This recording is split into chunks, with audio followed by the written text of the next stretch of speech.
Welcome into the final day of the 2021 Dubai CrossFit Championship, Day 3 here at the Dubai Duty Free Tennis Stadium. Lovely weather today, 80 degrees or 25 degrees Celsius, depending on where you are in the world.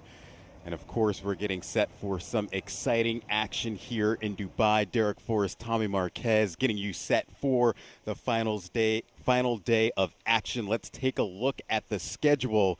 Things are going to get started in about 15 minutes for event number 5 for both the men and the women. So that's what we're going to get you set for. Tommy, you see it right there, event 5 at 4 o'clock.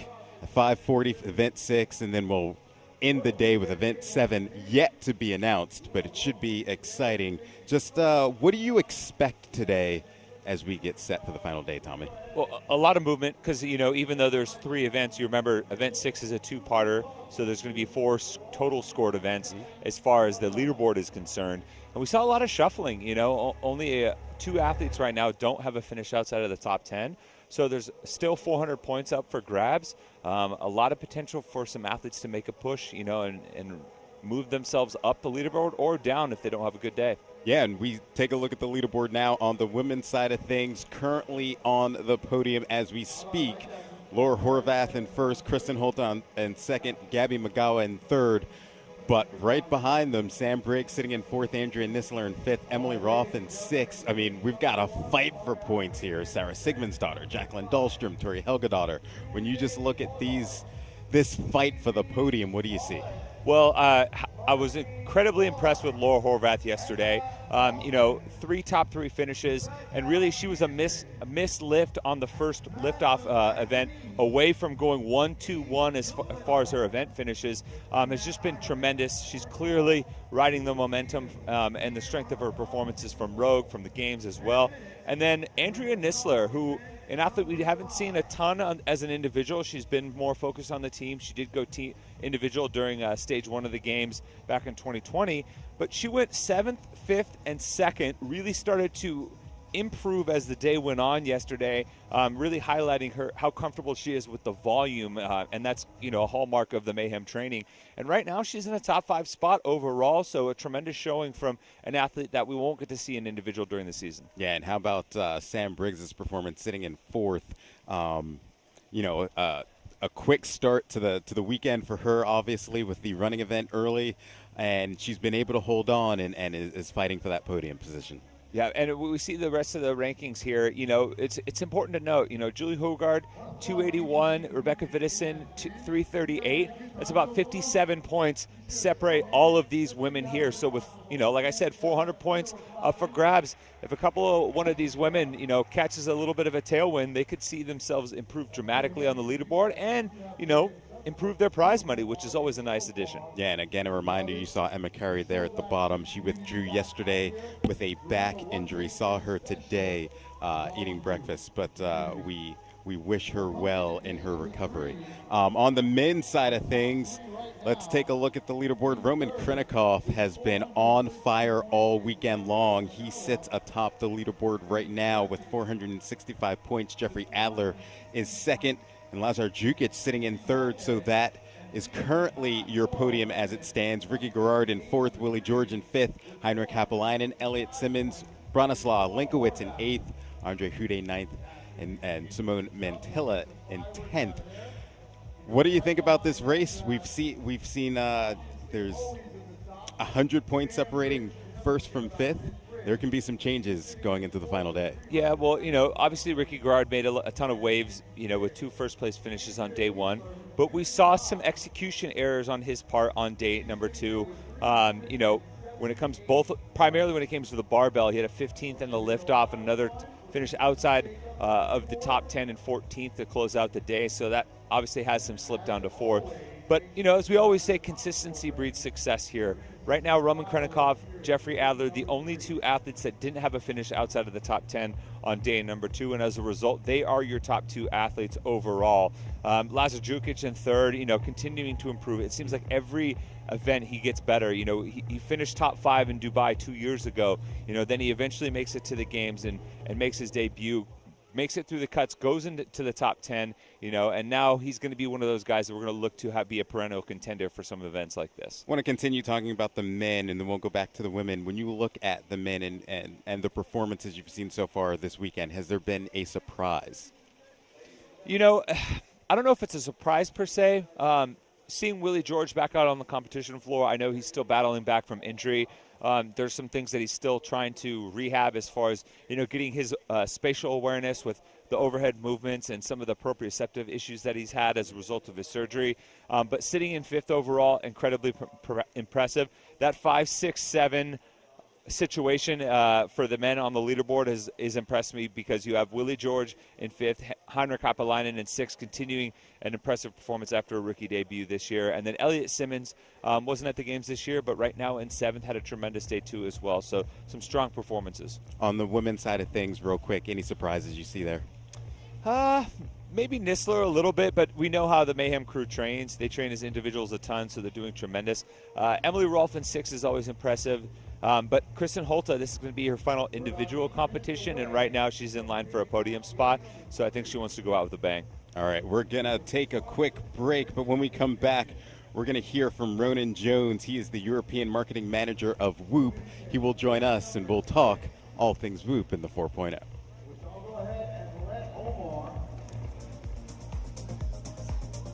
As he will be calling heat number 1 of event number 6. Omar, let's go ahead and give that workout description one more time, please. So one more time, ladies and gentlemen, the workout will be 2, 4, 6, 8, and 10 reps of ring muscle-ups and thrusters. So the athletes will be doing 2 ring muscle-ups, 2 thrusters, and then 4, then 6.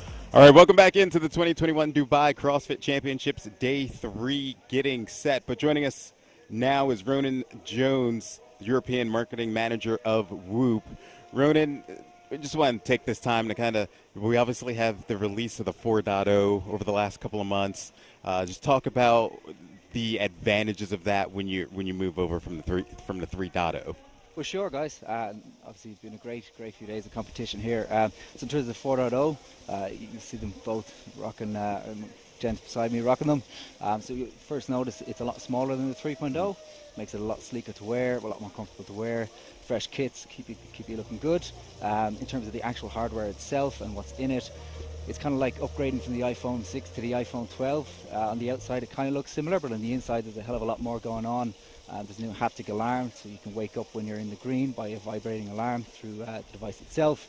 New metrics like blood oxygen and skin temperature. Really, with the new device, the initial couple of months we'll be collecting a lot of data from it, and then in time we'll do research based on the information we collect, all the new data points, and you're going to see it get a lot better in the coming months. And I know you guys work with a ton of athletes. What has been the feedback so far from some of the athletes and what they've kind of guided you guys as far as the data collection is concerned? Yeah, so for one, obviously having a smaller device is a lot more comfortable. Certain athletes don't like wearing things on their wrist, and that's just the way it is. But with the Whoop 4.0, there's a new line of smart apparel called Whoop Body. So if you want to wear it in a sports bra or in your shorts when you train, it's been a massive upgrade for a lot of folks. How important has that been, the Whoop Body? Because I know in other leagues, NBA, things like that, they weren't allowed to wear anything on their wrist. They had to abide by the uniform. So to still give them that data because they can wear it anywhere else, how important was that? It's been huge. As you said, a lot of sports, contact sports, even the likes of Brazilian Jiu-Jitsu, combat sports like that. But also for a lot of folks just going out on a Saturday evening, you don't want to wear something on your wrist, that you want to wear your nice watch. You tuck it into your shorts, you still get the data. So it's a massive upgrade, and there's a lot more cool things to come. And then as far as, live event capabilities, we've seen some of the Whoop Live elements here. What has been the driver for you guys as far as starting to incorporate that data into competition as well as the broadcast? So ultimately, it comes down to the fan experience. We want fans at home to connect more with the athletes here, and also the athletes to demonstrate how hard it actually is to do what they're doing. We all know that doing a 15-meter handstand walk is hard, but when you're doing it under pressure, in the heat, haven't already competed that day, we want to be able to showcase that. So I think it's been a really cool tool just to get fans really engaged with with the event itself. Yeah, and we've seen that technology being used all weekend long here with the live heartbeat monitor that we've been running. But what other kind of innovations can we expect to see when it comes to live sporting events? For sure. So I think you can envision this as version 1 of Whoop Live. There's a hell of lot more to come. We can't give away too much because ultimately then it'll ruin the surprise down the line. But this is just the start. Awesome. Well, thank you for joining us. Appreciate it. We are going to take a quick break, but when we come back, we're going to get you set for Event 5 as Day 3 of the competition will begin.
All right, welcome back into the 2021 Dubai CrossFit Championship, Day 3, getting set to begin here in a few minutes.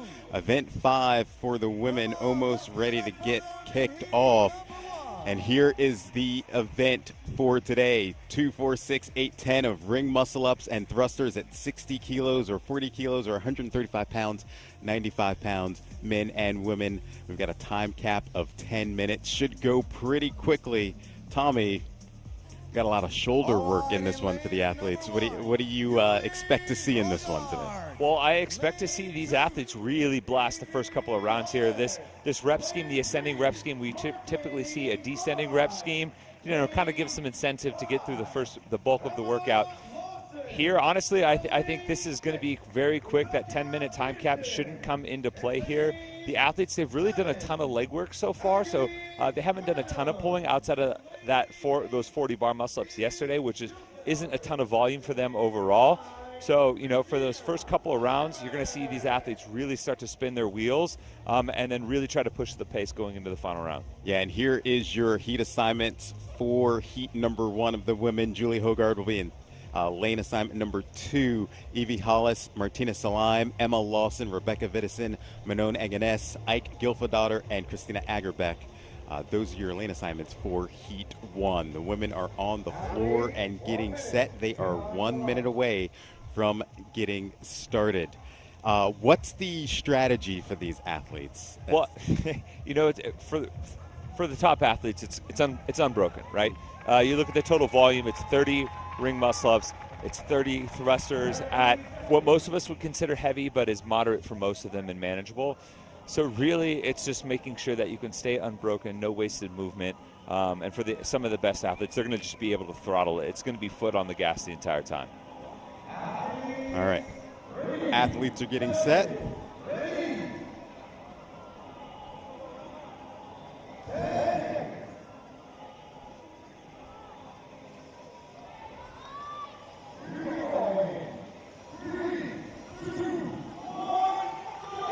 And the final day of the Dubai CrossFit Championships are underway.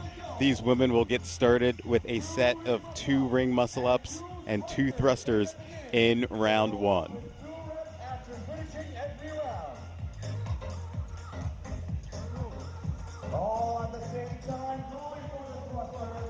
Especially in these early rounds, transitions are key. You look at the 2, 4, and 6 round. There's no question about whether or not they're going to go unbroken. So really, they got to hustle in those transitions in between. Obviously, you see them moving the marker. They're going to have to progress the cone on the floor to let you know what round they're on. Currently on the round of 4 ring muscle-ups, Rebecca Vidison was the first one to get back to the ring. She's currently leading your heat. Emma Lawson jumps off of the rings first. She gets back to the thrusters for her set of 4.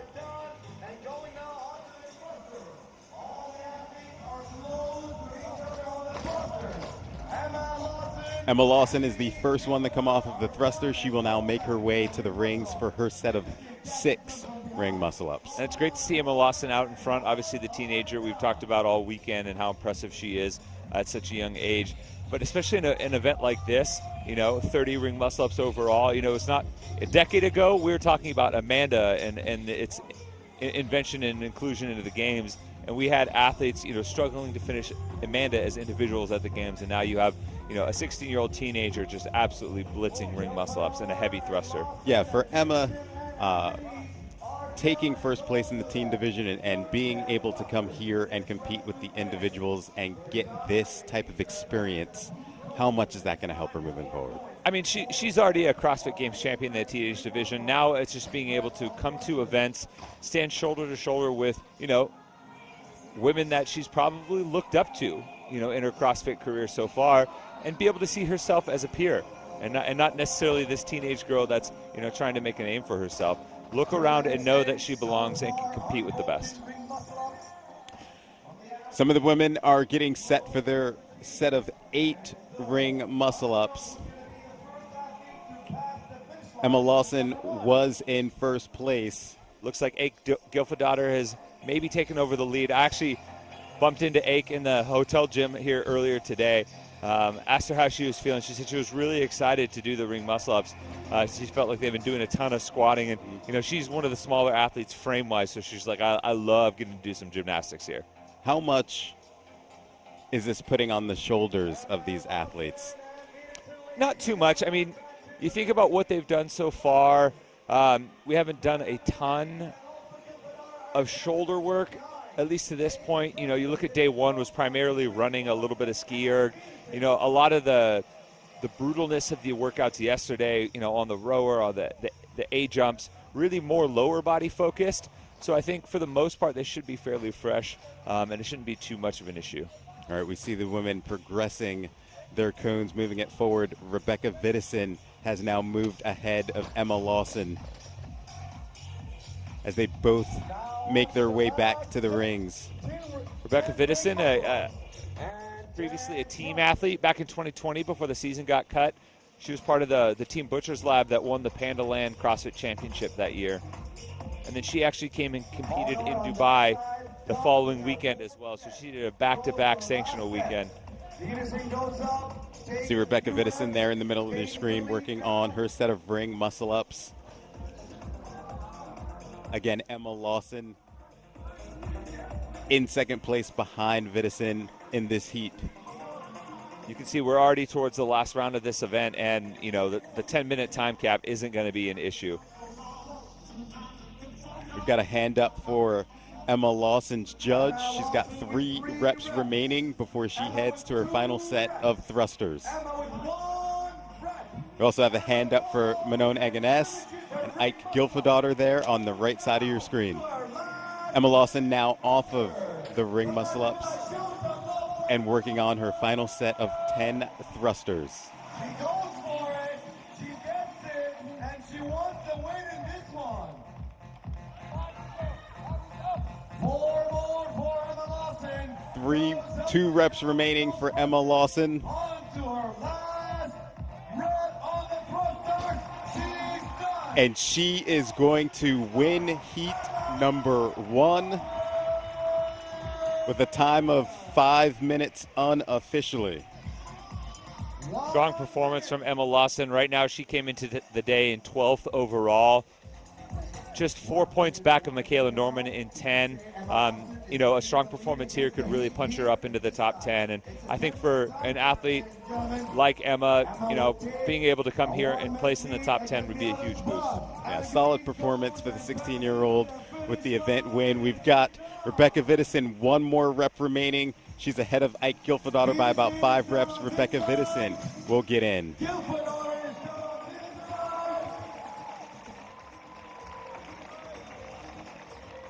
Rebecca Vidison gets in.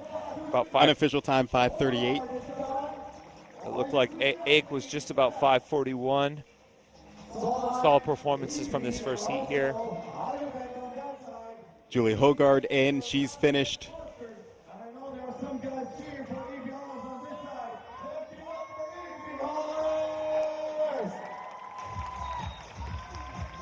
But a solid performance for Emma Lawson, taking the heat again. 5 minutes unofficially. You see Evie Hollis working on her final set of thrusters as she comes in. She'll finish at about 6:20.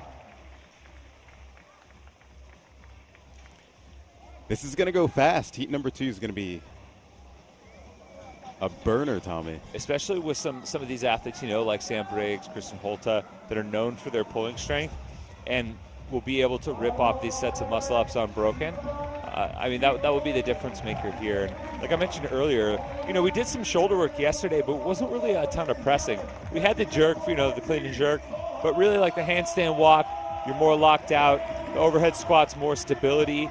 So maybe some of the connective areas of the shoulder are a little tired, but as far as stabilizing is concerned, but as far as pressing, we haven't done a ton of pressing here.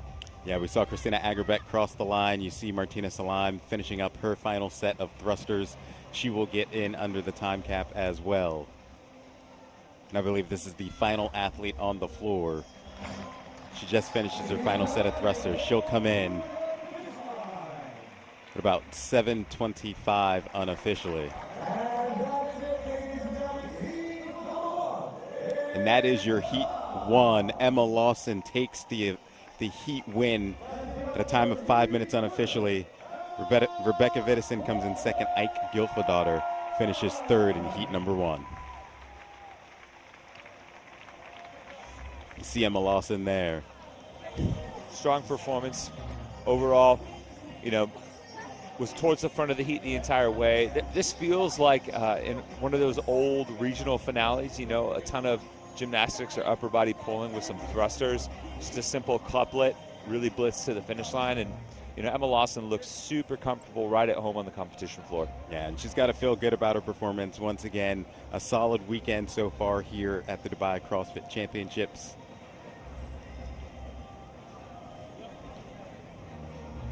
And another, you know, this would be potentially a fourth straight solid performance from Emma. You know, you look at day one, she was 14th and 12th, so 2 finishes outside of the top 10. And then she started to get her footing and slowly started improving. A 9th in the liftoff, a 7th in event number 3, then closed the day with an 8th in event 4. So she's starting to find her footing, putting some events inside the top 10 on a regular basis now. And I think she's starting to get some momentum. Getting set for Heat number 2. Want to take this time to thank one of our sponsors, GOWOD, Mobility First. Always important to make sure you get that mobility in, Tommy. Oh, yeah. And, you know, it's interesting. Like I said, I was at the hotel gym earlier, you know, getting some exercise in. And you could just see all of the athletes lined up there, getting their GOWODs in and making sure they stretch and get loose before this final day. I did none of that today. None of that. I spent a lot of time in the hotel room today. Yeah. Catching up on some sleep. So Emma Lawson, CrossFit athlete that was our team champion, is a rookie here in Dubai. She tries to creep her way into the top 10. And depending on how this next heat will unfold, she's right there creeping up on the 10th place woman, Michaela Norman, who's got 339 points coming into the day. We should see Emma Lawson creeping up into the top 10. And we'll see if she can move or how much she can make that move.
Welcome back into day 3 of the 2021 Dubai CrossFit Championships here at the Dubai Duty Free Tennis Stadium. Derek Forrest, Tommy Marquez in between heats 1 and 2 of event 5 for the women, which is 5 rounds, an ascending ladder of ring muscle ups and thrusters, 2, 4, 6, 8, 10. 60 kilos for the men, 40 kilos for the women, so that's 135, 95 for both. We saw Emma Lawson take the first heat in earlier. What do we think about heat number 2 as we look at these athletes set to take the floor? Well, I think there's some women here that can absolutely throttle this event. You know, you look at the total work that we have here, 30 ring muscle-ups, 30 thrusters, some athletes like Sam Briggs that are tremendous on the rings, but maybe might, have to slow down on the thrusters just a little bit. Kristen Holta, another athlete that's tremendous upper body pulling strength, and really is the full package as a CrossFit athlete and should be able to do the thrusters. And then someone like Emily Rolfe, tremendous upper body pulling strength, and I think, maybe looking to make a push into the top 5. Her and another athlete like Jacqueline Dahlstrom that, might take a chance here and see if they can take advantage of some of the gymnastics showing up today. Yeah, the women are getting set to take the floor. You see them entering the stadium right now. Lane assignments for heat number 5 for the women. Michaela Norman in lane 1, Jacqueline Dahlstrom in lane 2, Emily Rolfe, Samantha Briggs, Gabby Magawa, Laura Horvath in lane 6, Kristen Holt in lane 7, Andrea Nisler in lane 8, Sarah Sigmundsdottir in lane 9, and Turi Helgadottir in lane 10. In lane 9, Sarah Sigmundsdottir making a charge yesterday, jumping up 3 spots from day 1 to day 2. What did you like about her performance so far this weekend? Well, I liked how she started to respond in the back half of the day because, you look at, we talked about this yesterday, you look at what the first 3 events were. For someone coming off of, reconstructive knee surgery, those first 3 events include downhill running on less than solid footing in the snow, and then a heavy clean and jerk, including the jerk, which is the movement that she hurt her knee on. So once you're able to get through that unscathed, it's a huge mental release for her to be able to feel confident around, hey, I'm going to be okay. I am back, and now it's just starting to tie some events together and get back that same mojo that I had as an athlete in the past. And we saw that. She ends the day 3 places higher. And here's another event for Sarah Sigmundsdottir. If she can, stay strong on the ring muscle-up, she should be fine here. Yeah, when we talked to her yesterday, she talked about her confidence level and how excited she was to just be back out on the competition floor. And so far, having a pretty solid performance this weekend. Event 5 underway, heat number 2. Again, these women are going to get set for the first round of thrusters and ring muscle-ups. Starting with the ring muscle-ups, we'll see a round of 2. Got Laura Horvath there in the middle of your screen.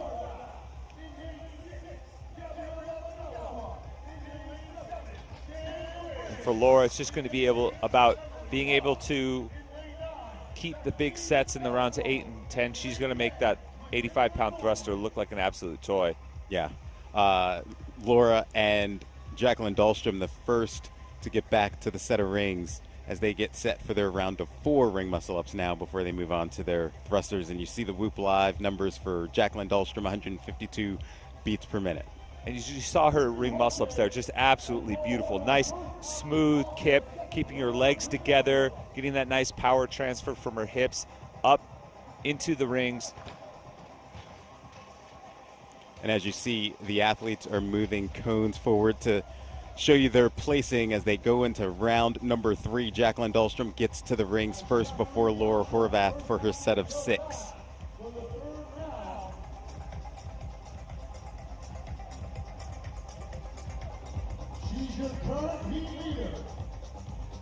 And you saw Michaela Norman almost failing a rep there. This early on into the event, that is not a good sign. Jacqueline Dahlstrom now off of the rings, getting set for her round of 6 on the thrusters. Such good quality movement from Dahlstrom. Nice upright torso in the thrusters. Good front rack position, looking nice and smooth on the thruster bar overall. And, we talked about her ring muscle-up technique and how crisp and clean it was. I think it's important, especially in these early rounds, being able to maintain a nice methodical pace and saving that really big, massive hip pop for the later rounds when your pulling strength starts to go. Jacqueline Dahlstrom still sitting in first, Laura Horvath behind her in second place.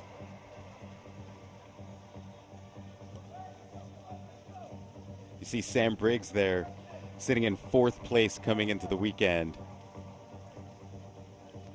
She's got to feel really good about her performance. Oh, yeah. And this is another good event for her as long as she can handle the 85-pound thruster just fine. You know, she's one of the best when it comes to muscle-up volume. You know, being able to do muscle-ups when you're tired in high sets. And Sam Briggs makes up ground here as she moves into that second place spot. Here comes Laura Horvath. Jacqueline Dahlstrom just finished up her round of thrusters. She will move it forward one final time as she is now into her set of 10. She will have 10 ring muscle ups and 10 thrusters remaining. And in the previous heat, we saw most of the women break up the round of 8. You know, Jacqueline Dahlstrom didn't have to do that, so already ahead of the pace here. Yeah, time to beat is 5 minutes from Emma Lawson in the previous heat. The race is Briggs, Holtby, and Horvath. Just beautiful ring muscle ups from Jacqueline Dahlstrom. And you can see as, you know, the dip starts to get a little bit tired there. She previously was letting the swing back of her legs from her initial kip up to drive the dip in a kind of like a half kip is what most people do. And then you'll see them transition when they actually get a little bit more tired, taking that extra second at the bottom of the dip to allow the legs to swing back and back forward again and do a more traditional ring dip kip. They've got a hand up for Jacqueline Dahlstrom's judge.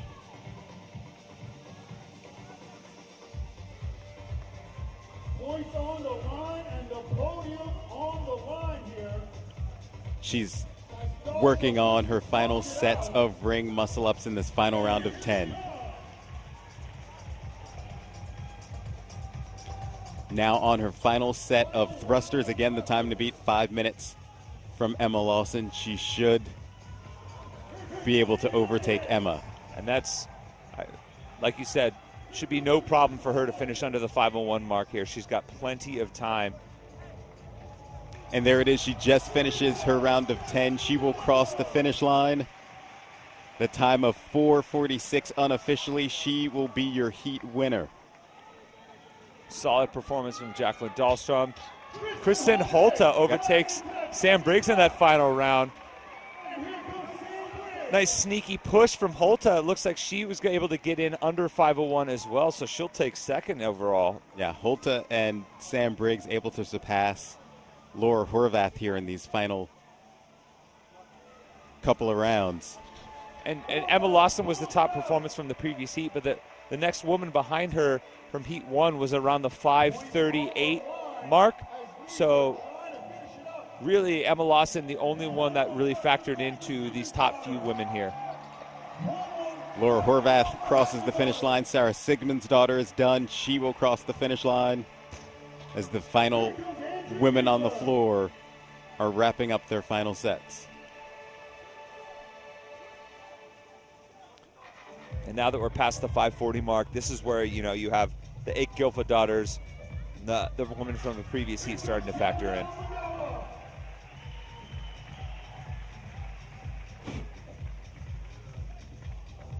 See Sarah Sigmund's daughter and Andrea Nisler there.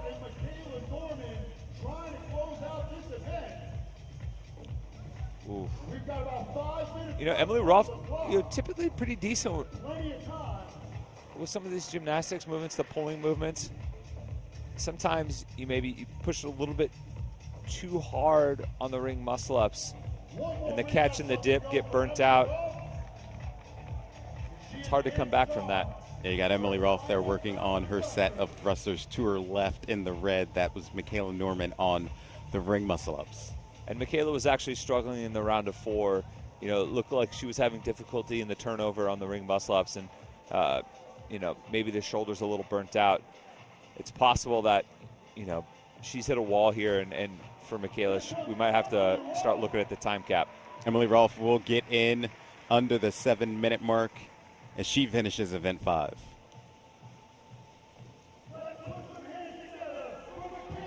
Michaela Norman now working on her set of thrusters.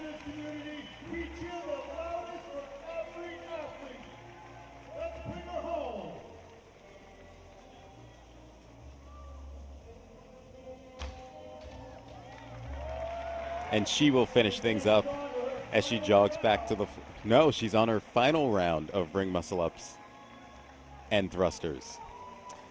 Yeah, she was struggling from the outset with the ring muscle ups, and you know, she's an athlete that's typically more known for her endurance. She did tremendous on day one, but when it comes to some of the barbell stuff and the other elements of high skill gymnastics, you know, from time to time you'll see her struggle with this. Give her a round of applause. She makes her way to those rings. Yeah, you can see how deep she catches. You know, she's got a decent pole, but the minute she gets over on top of those rings, her shoulder level sinks really deep, almost even with her hands. That's just so much harder to press out of that bottom.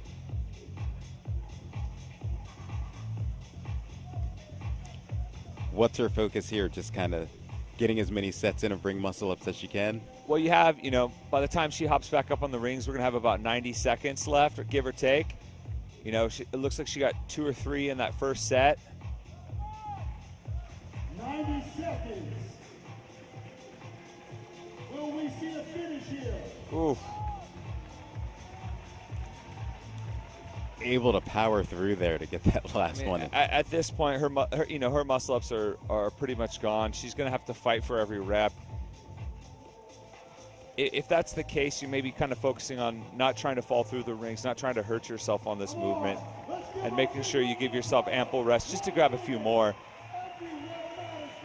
1 minute remaining in event 5, time cap of 10 minutes. Michaela Norman working on her final set of ring muscle ups, followed by thrusters.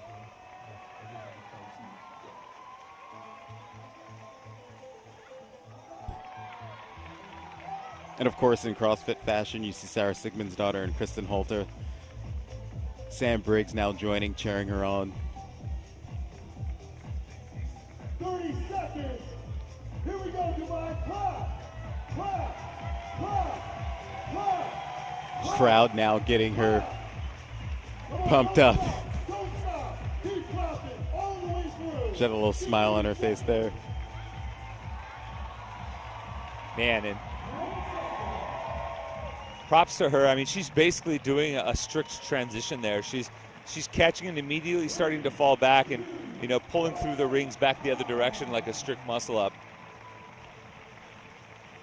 But that'll do it for event 5 for the women. Once again, Jacqueline Dahlstrom is your event winner of the time of 4:46. So up next, the men will take on this competition. That'll be in a few minutes. So we'll be right back here at the 2021 Dubai CrossFit Championships.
Welcome back into the final day of the 2021 Dubai CrossFit Championships, getting set for heat number 5 as the men are taking the floor, getting set for this first heat. And again, the workout, we've got an ascending ladder of ring muscle-ups and thrusters, 5 rounds, 2, 4, 6, 8, 10. 135 pounds or 60 kilos on the bar for the men, and we've got a time cap of 10 minutes. Tommy, your thoughts on this one? Well, the time cap isn't going to be a factor. I think we have a few athletes in this first heat. Alex Gatulis, Tor Morquinho, Moritz Fiebig, Luka Jukic, all who can absolutely blast this event. We saw a couple of women around 5 minutes, one sub 5. I think we're going to see a handful of men here immediately go in the low 4s. Yeah, and you're taking a look at your lane assignments. Mahmoud Chalan in lane number 1, Alex Gatulis, Tola Morquinho, Moritz Fiebig, Luka Jukic, Georges Caravis, Sam Stewart, Mohamed Alamda, and Fabian Benito in lane number 9. So we're just moments away from getting started for the men. Again, we saw the women. Emma Lawson took the heat or the event win for the women in a time of about 5 minutes. So that kind of gives you an idea of what we can expect time frame.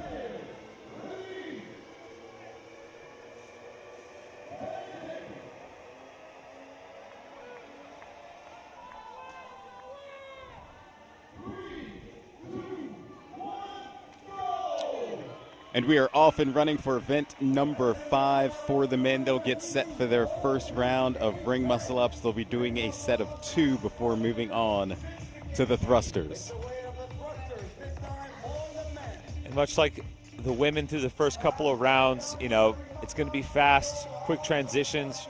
Really try to get to this 2-4-6 as fast as possible, sprinting in between each movement, reducing the total time. We saw, in the women particularly, we saw a lot of women start to break up at the round of 8. I actually don't think we'll have to see that. I think a lot of men will be able to go unbroken. Looks like you see Georges Caravis in the white, Luka Jukic in the blue there in the middle of your screen. Caravis is the first one off of the ring muscle-ups along with Alex Gatulis in lane 2. You saw Caravis doing that quick little half clean. Didn't quite open up his hips all the way and really just pulled underneath it to get to the bottom of the squat quickly. Since you could squat clean the first rep, you're just trying to shave off little seconds here or there. See the Whoop Live numbers for Moritz Fiebig, 169 beats per minute for Fiebig, excuse me. It was a little bit higher than we saw Emma Lawson in that first couple of rounds. Obviously, if you're sprinting back and forth through these first couple of movements really quickly, it's easy to get that heart rate up. The race for first still continues to be Georges Caravis and Alex Gatulis. Caravis sitting the bar down now, moving the pylon forward. Alex Gatulis right behind him. The two Greece representatives out here leading the way. Both getting started on their round of 4. So 8 ring muscle ups and 8 thrusters in this round. Getting to the rings now, Tola Morquinho in lane 3 looks to be sitting in 3rd. So far, no problem for Georges Caravis. He took 1 extra second there on that last ring muscle up to make sure he kipped it properly and locked out that dip, but they're just flying through this. Gatulis working on his round of 8 in thrusters. Same with Georges Caravis, and you see Tola Morquinho just picking up the bar for his round of 8. And Tola's starting to creep up on both of these athletes. Alex Gatulis and Georges Caravis now working on their final set. Caravis is going to get back to the rings first. He's going to chalk up for a second before getting back to the rings.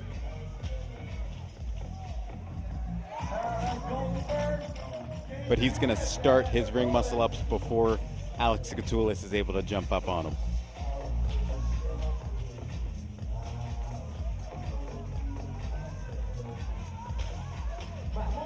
hand up now for Karavis. You see him working through his ring muscle ups fairly smoothly.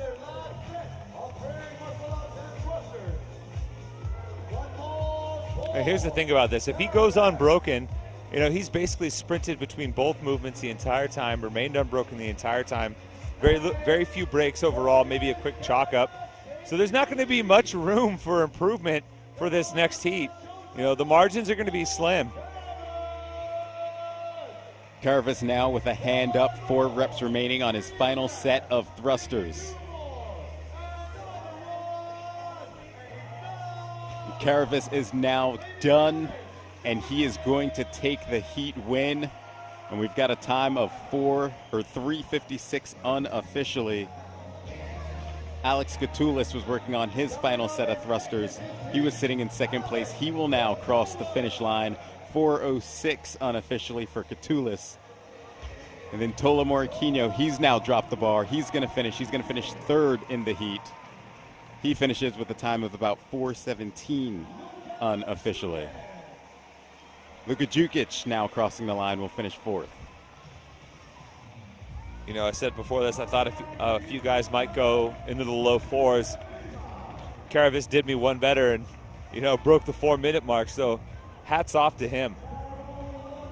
Yeah, certainly putting up a strong time for the rest of the field in heat number 2 with a time of 3:56. See Sam Stewart now finishing up.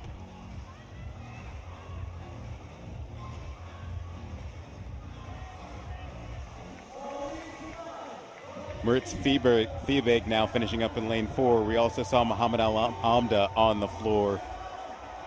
And Mahmoud Salan, he's going to finish about 5:10 unofficially for him.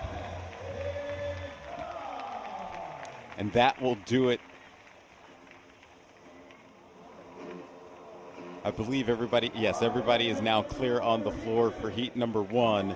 Again, Georges Karavis with the heat win at 3:56, so that is the time to beat as we get set for heat number 2. We will have that here in a few moments here at the 2021 Dubai CrossFit Championships.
Welcome back into the final day of the 2021 Dubai CrossFit Championship. Derek Forrest, Tommy Marquez, the top 10 men heading into the final day have now taken the floor for event number 5. And again, event number 5 is an ascending ladder of ring muscle-ups and thrusters. And the rounds ascend by 2, 4, 6, 8, 10 of ring muscle-ups and thrusters, 60 kilo, 40 kilos, 135 pounds for the men.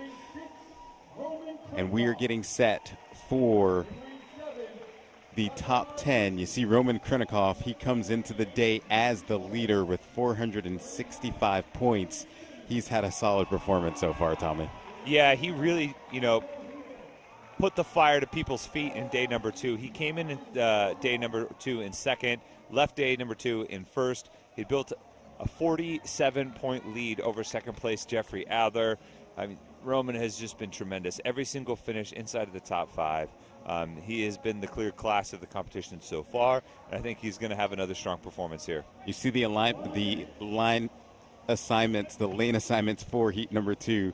Simone Mantilla, Branislaw Linkowitz, Heinrich Happelainen, Ricky Garrard, Jeffrey Adler, Roman Krinikov, Lazar Jukic, Willie George, Elliot Simmons, and Andre Houdet round out your lane assignments as we head into the heat. Time to beat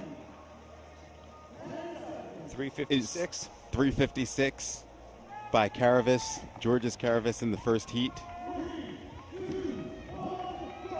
And we will now see if anyone can take down his time in the final heat of event number 5. And it's not just Georges Karavis' time. Remember, Alex Katoulis, his countryman from Greece, was right behind him at 4:06. So in order to get a top 2 time, you're going to have to be in that 4-minute range.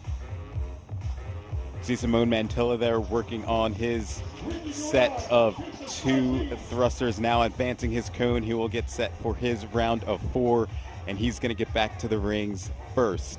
It's an impressive, month or so for Simone. He was down at the Elfit Challenge down in Egypt. He came and did the German throwdown. This is basically his 3rd competition weekend in a row. He was a last-minute add to Dubai, and he's doing pretty well so far. You see Jeffrey Adler, Roman Krinikov, and Lazar Jukic on your screen now working on their second round of 4 thrusters. They will now all advance their cones moving forward for a round of 6. And really, the difference maker in the first heat for Karavis was, a handful of people went unbroken, but it was the difference in transition time and how quickly you moved, to and from the ring muscle-ups and the thruster bar. And so far you see Jeff Adler, Roman Krinikov, Ricky Garrard, everyone running back and forth, and Whoop Live, Jeff Adler, his heart rate is right about what we saw in the previous heat from our Whoop Live athletes. Ricky Garrard might have gotten to the bar first there to start these set of thrusters. That's going to be close. I mean, Adler, he's a monster below parallel. He loves the thruster element of this. It's really just how quickly he can recover in his transition over to jump up on those rings and hopefully stay unbroken. It looks like Ricky Garrard is the first athlete back to the rings for round number 4, working on his set of 8 ring muscle-ups. Yeah, the muscle-ups are going to be no problem for Garrard. You remember when he showed up to the games in 2017, obviously, that result was taken away from, he had to forfeit that result, but one of the movements he was tremendous at was ring muscle-ups in the Amanda 45 event. Yeah, and remember, this is the first time we've seen Ricky Garrard in live competition in over 4 years, coming back from his PED suspension, and says he's just looking to prove to himself that he belongs. He said that on Thursday after Ski Dubai. Yeah, we had a chance to catch up with his coach Justin Kotler, and she said it's been great working with Ricky. He's been humble in his return, and he's excited to see where he can go because he still has a few good years left. We're into our final round of ring muscle-ups and thrusters. Again, Ricky Garrard on the rings, vying for a heat and an event win. And it's going to be close. Karavis was right at 356. So far, GOWOD hasn't come down. If he gets off, you know, right around the 3:30 mark, he's going to have to hustle to that bar. GOWOD now off of his final set of ring muscle-ups, gets the crowd fired up, ready for his final set of 10 thrusters. And honestly, it could come down to this final sprint to the finish, Matt. He's got 10 seconds to go before Georges Caravis' time expires. Final rep, it'll be a sprint to the finish. He's going to get in at 3:58 unofficially. If that holds, he will finish second in the event. You see Roman Krinikov, he'll come across at 4:07. That could potentially be right after Alex Katoulis' time. You see Jeffrey Adler's also done. Adler finished right around the 4:12 mark. Third place in the first heat was Tola at 4:17. So a few of these Heat 2 athletes could be interspersed around the top times from that first heat. Heinrich Kapelainen now in as well. The final athletes on the floor are now finishing up as you're watching Andre Hude with his final 2 reps on the thrusters. Elliot Simmons just crossing the finish line.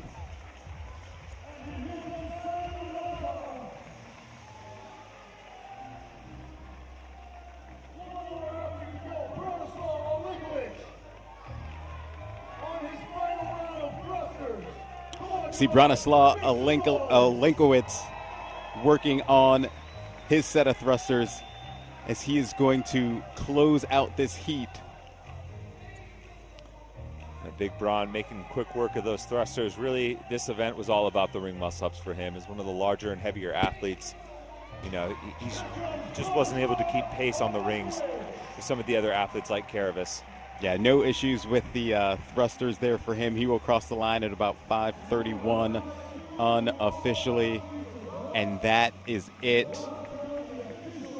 Unofficial times, Georges Caravis comes in at 3:56.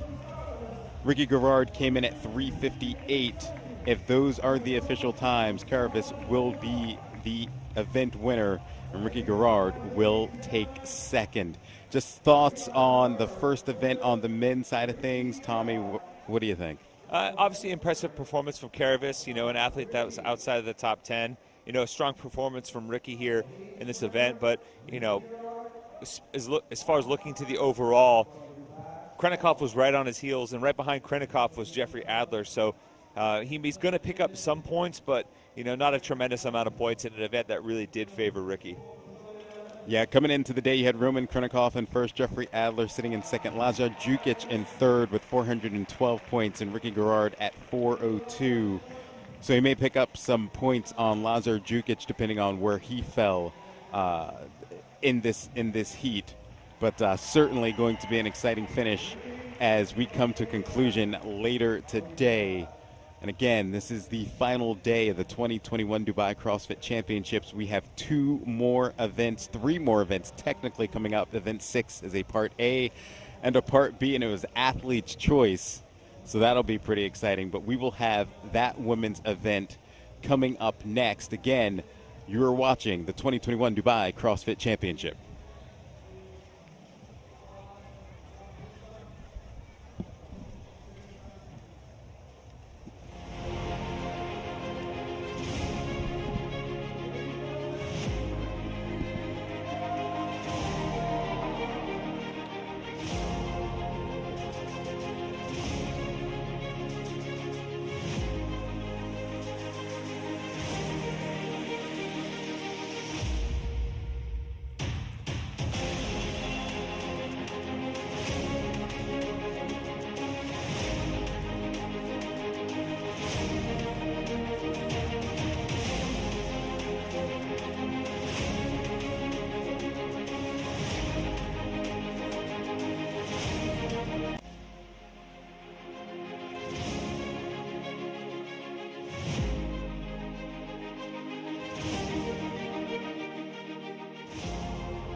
Welcome back into day 3 of the 2021 Dubai CrossFit Championships. Derek Forrest, Tommy Marquez. We are joined by Charlotte Banger, a rehab manager at MetaClinic. You are here at Vendor Village, but first, just talk about what MetaClinic is. So MediClinic Parkview is the leading hospital in the south end of Dubai. We have got our new MediClinic Perform brand, which is a sub-brand for our sports medicine and rehab. It encompasses our sports medicine physicians and our full line of sports disciplines. So we've got a functional gym within our facility. It's a brand new facility. It's the first in the UAE. And we have a holistic approach to our patient care and our treatment to optimize patient outcomes. And so for this weekend at the event, what is the role for MetaClinic here in Dubai for these athletes? So we're in the athlete village. We're treating as a during the event, then we are actually loosening them off, providing with them some treatment and getting them through the games. It's really exciting to be here. Yeah, expand on that a little bit. You guys have started something called MetaClinic Perform. Just talk a little bit about that and what you guys are doing there. So we've got it's the first in the UAE to create this facility within a hospital environment. So MediClinic has got 7 hospitals across the UAE, but particularly within Parkview Hospital. We've got a huge functional gym. It's a bespoke facility, and we've got sports physicians led by Dr. Alan Curry and Dr. Kate Jordan, and we've got sports physiotherapists, sports podiatrists, sports therapists. So we're working with MBRU University as well to help research. All of our treatment is evidence-based, so we're helping optimize patients, whether they're sporting, whether they're recreational athletes, so looking at different levels of patients to help improve their outcomes. And you're working out with some of the top CrossFit athletes here, but what about the experience in working with some athletes from other disciplines? What are some other areas of sport that you guys deal with? So we have our CrossFit clinic, but we also have a very heavy cycling community. We also run concussion clinics, so we have a big links with the UAE Rugby and the Rugby Sevens here. So 2 of our doctors have big links with that. But cycling is one of our main, and also golf. We cover the Dubai Moonlight Classic. We've just been representing there, so we've got links with lots of different sports, and we also were here in March doing the Dubai GT3 tennis, which is awesome. Really good. Awesome, yeah. And speaking of being here, just you guys have a tent in Vendor Village. What's kind of been the biggest thing or the most exciting thing you've seen and experienced this weekend? So I think just being here, getting the vibe of the village. You know, we've got a lot of athletes and a lot of spectators on the CrossFit side. So they've all been coming in and wanting more information on our CrossFit clinic and having a few niggles or little injuries and wanting to basically improve their outcomes. So it's been really cool getting patients coming in. Awesome. Charlotte, I appreciate it. Thank you for joining us. Thank you so much. When we come back, we're going to take a quick break, but we're going to get you set for Event 6 as the women will take the floor. Athlete's Choice, a Part A and a Part B. That's coming up next on the 2021 Dubai CrossFit Championships.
Welcome back into the 2021 Dubai CrossFit Championships, Day 3, the final day of competition. Derek Forrest, Tommy Marquez. Event 6 is a 2-parter, so definitely a chance to pick up some points for these athletes. And it was Athlete's Choice, so they did something a little bit differently as both the men and the women got to choose one part of each particular workout. Yeah, so from the collection of athletes, 2 were chosen, 1 man, 1 woman. Andrea Nisler and Mahmoud Shalan were chosen to pick what Part A and what Part B would be. So Part A is 21:15.9 Echo Bike calories and toes to bar, and Part B is a similar format, but we have rowing and burpees over the bar. So it was funny to talk to some of the athletes behind the scenes and how this all came together. Apparently, once Andrea was chosen, the women were very democratic about it, and tried to organize a vote and figure out which event she would choose. Once Mahmoud was chosen, apparently the men all started shouting at one another about what they thought should be picked. I was told the Jukic brothers were quite vocal in their hopes for a particular event over the other, and in the end, 2 events were chosen. We have 2 very distinct couplets with some machine work and some body weight stuff. Yeah, and you saw the women there getting ready to take the floor, and we had a little bit of a change in the leaderboard on the women's side of things. Laura Horvath and Kristen Holter are your top 2. Samantha Briggs now has jumped back into the top 3. She sits in 3rd, hopping over Gabby Magawa, who sits in 4th. So nice to see Sam Briggs in the top 3, but it's going to be an exciting finish as we get set for these 3 final events technically, with the 2-parter here in event 6. Yeah, 200 points at stake here in both of these parts. Tremendous opportunity to make a push before the finale. Like you said, Sam Briggs only 2 points ahead of Gabby Magawa, who's in 4th. Only 10 points ahead of Jacqueline Dahlstrom in 5th. Andrea Nisler dropped from 5th to 6th. Sarah Sigmundstadter still there strong in 7th. But, tons of possibility for change here. Yeah, and here's your lane assignments for Heat 1 in Part A. Julie Hogard in lane 2, Evie Hollis in lane 3, Martina Salaim in lane 4, Emma Lawson in lane 5, Rebecca Vittison in lane 6, Manon Aganes in lane 7, Ike Gilfadaughter in 8, and Christina Agerbeck in lane 9. And Butcher's Lab well represented in this heat. Yeah, they're a European powerhouse for sure, and a tremendous developer of talent out there in Copenhagen and Denmark. And they draw some top talent from all over Scandinavia. And the last event, we saw Emma Lawson do really well. She was outside the top 10 coming into that event. She is now in the top 10, will reseed obviously for the finale. But even though she's in the first heat, she has moved up into a tie for 9th overall. This event has one element that everyone in the CrossFit community loves, and it's the Echo Bike. I own one of them. I actually like the Echo Bike, but how is this going to change this workout? Well, the Echo Bike compared to some of the other air bikes, you don't really get any rollover. For other bikes, you may see an increase in the return on investment. So the harder you go, the calories based on your RPMs goes up exponentially. This one's not the case. This one's much more linear, so you really have to put in the work. The women now beginning their set of 21 calories on the Echo Bike before they move over to 21 toes to bar. Descending ladder, traditional 21:15.9.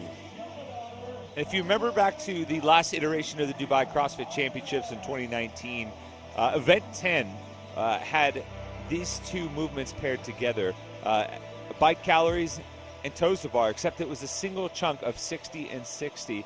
There is some parallels too, but splitting it up now, there's only 45 reps total of each, and being able to split it up, I think puts the onus more so now on being to absolutely push on that bike. Most of these athletes are capable of doing 21:15.9 toes to bar unbroken, so really the difference maker is going to be how hard you can grit and bear on that bike. You see Emma Lawson's Whoop Live numbers, 166 beats per minute. She's the first one to get off of the Echo Bike. You mentioned breaking it up. I prefer to break it up 20:15.9 as opposed to doing 60 cals on the bike and then 60 toes to bar. Yeah, much more manageable bite-sized chunks. I'd be curious to see what Emma's heart rate is after this set and getting back to that round of 15. It's possible, some of these athletes were probably a little bit more conservative in their pacing in the round of 21, make sure they just didn't blow up right from the outset. And once you get through the 21 you know, you really start to pour it on the round of 15. Yeah, Emma Lawson finishing up her toes to bar. She goes 21 unbroken. You see her heart rate 187. She gets back on the bike for the beginning of round 15. Oh, she's got to move the marker. Slight execution mistake from Emma. They're going to have to reset her bike. She forgot to move her marker. So all these ladies are now on their second round, 15 calories on the Echo bike. Emma Lawson in the middle came off of the toes to bar first for a round to 15, but lost a little bit of time by forgetting to move her marker.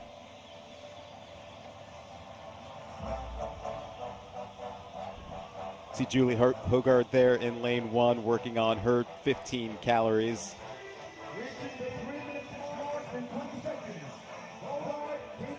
Got a time cap of 6 minutes for this event. They'll have a 1 minute rest before they start part 2.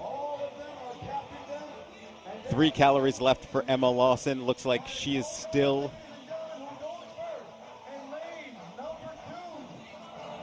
looks like Julie Hogard got off the bike first for her set of 15. She may have taken the lead as Emma Lawson and Evie Hollis also get to the bar at the same time.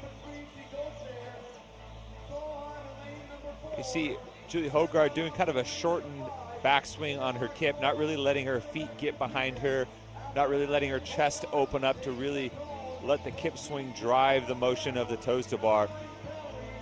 Usually if you do that, you're choosing speed over efficiency, shortening that kip just to increase your decrease your cycle time. So we have Julie Hogard in first. Rebecca Vidison now got on the bike before Emma Lawson. Emma Lawson sitting in third in this heat. You saw the sense of urgency from Rebecca Vidison there. Really sprinted to move that marker and try and get back to the bike and catch up. And you can see her kind of hunched down over her bike, really starting to pour it on here late. Julie Hogard off of the bike and getting ready for her final set of 9 toes to bar. Emma Lawson and Rebecca Vidison literally get on the bar at the same time.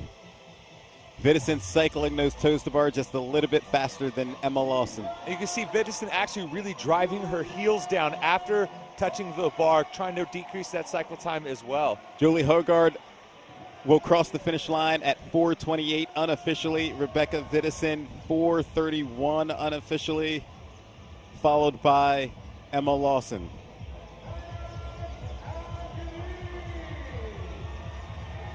Host of athletes now crossing the finish line. We had a race there between Martina Salaim and Evie Hollis. Ike Gilfadaughter will now cross the line.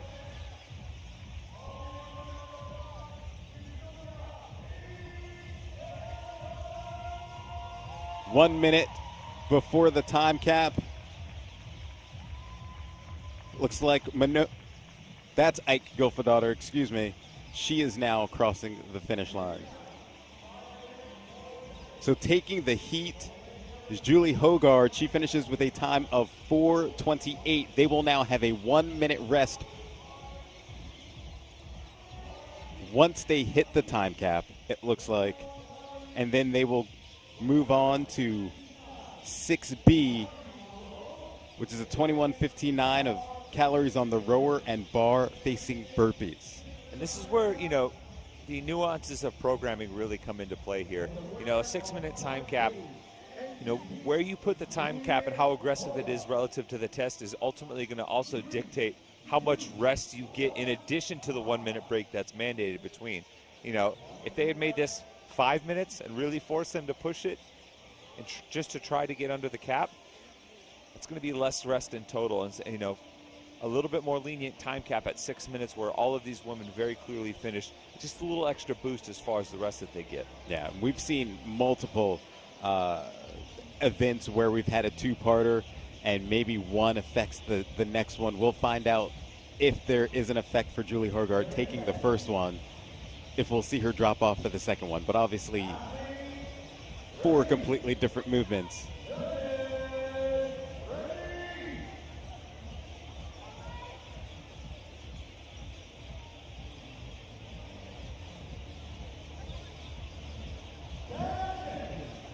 ladies getting set for part B. Again, 21:59 of calories on the rower and bar facing burpees. Again, a 6-minute time cap, as everybody is now on the rower. And again, you said 4 different movements, but in many regards, very similar tests, right? You know, machine work. We're doing some monostructural type work and some body weight gymnastics. You know, this time you're switching the toes to bar to a bar facing burpee, and you see the barbells out there. They're really just for show, just so they have something to jump over in the bar facing burpee.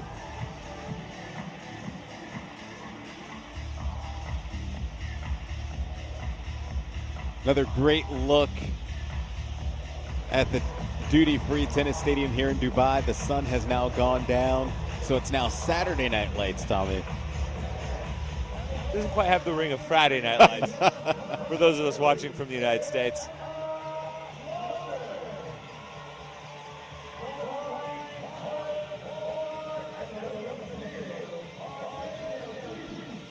Multiple athletes with hands up. Emma Lawson, Rebecca Vidison, Manon Agones. Looks like Emma Lawson off of the rower first, doing her first set of bar facing burpees. She's got 21 to get through. You see Emma Lawson for the first couple reps, she dropped down. She would do kind of like a step up with her right foot, collect herself and up over the bar. Really, that's just trying to kind of regulate the pacing there and make sure she has the 2-foot takeoff over the bar.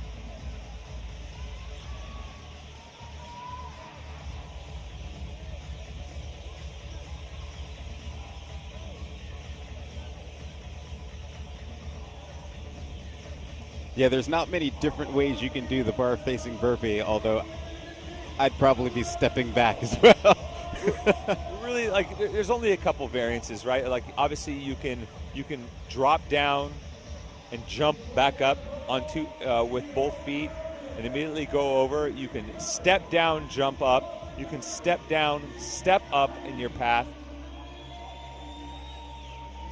Really just kind of depends on what you're comfortable with, what rhythm you feel most efficient with. I know for us big guys, it helps to kind of step up, you know. You jump up with one foot effectively and step your feet together, collect and get over the bar. I'm definitely a step-up guy. Emma Lawson was the first one back to her rower. Almost forgot her marker again, but she is currently your leader in Heat 1 of Part B here in Event 6. And whereas the time cap wasn't really a factor in this first one, it could potentially be a little bit more of a factor here. Remember, 21:59, there's 45 reps in total. And just as we passed the halfway mark, you know, they were finishing the round of 21. That's less than halfway through the total reps. Emma Lawson off of the rower, now getting set for her 15 bar-facing burpees. And overall, too, this event, you know, the bar-facing burpee is much slower than the toes to bar, so.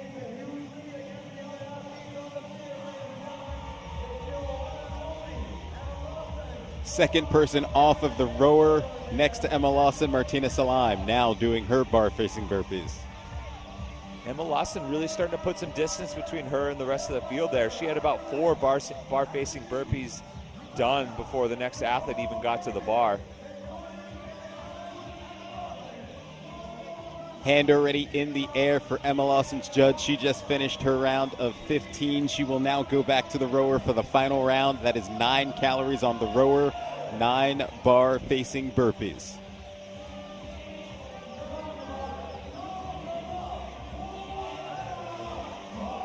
Martina Salim with her judge's hand up. Same for Evie Hollis. Evie Hollis, she's got some fans here with the best athlete shirt in the game. Her athlete shirt for Dubai has the Pokemon Eevee on front of it. Absolutely loved it. Saw a pack of her friends and family walking by earlier That's awesome. That rivals what Dallin Pepper's cheering section, where they just wrote Dallin Pepper on the shirt. Or Jason Hopper too. Yeah, Jason Hopper did it at the MAC. He just used Sharpie. Again, Emma Lawson leading this heat.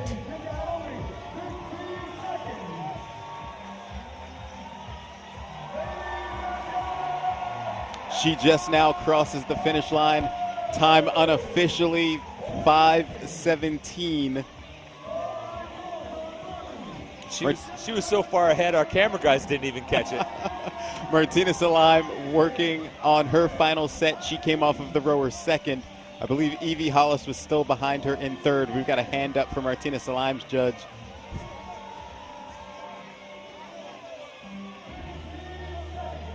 It's a tremendous 1-2 punch from Emma Lawson there. Oh, in lane number 8, Ike Gilfadaughter. And a host of women finishing around the 5:55 mark. But Emma Lawson will take this heat. Julie Hogard took part A. Emma Lawson takes part B in heat number 1. It looks like Julie Hogard might have been worse for the wear on that one. You know, she beat out Emma Lawson by a few seconds there, but Emma Lawson got the last laugh with the best 1-2 combo between all of these women. She was third in that first one and then won the second one by a country mile.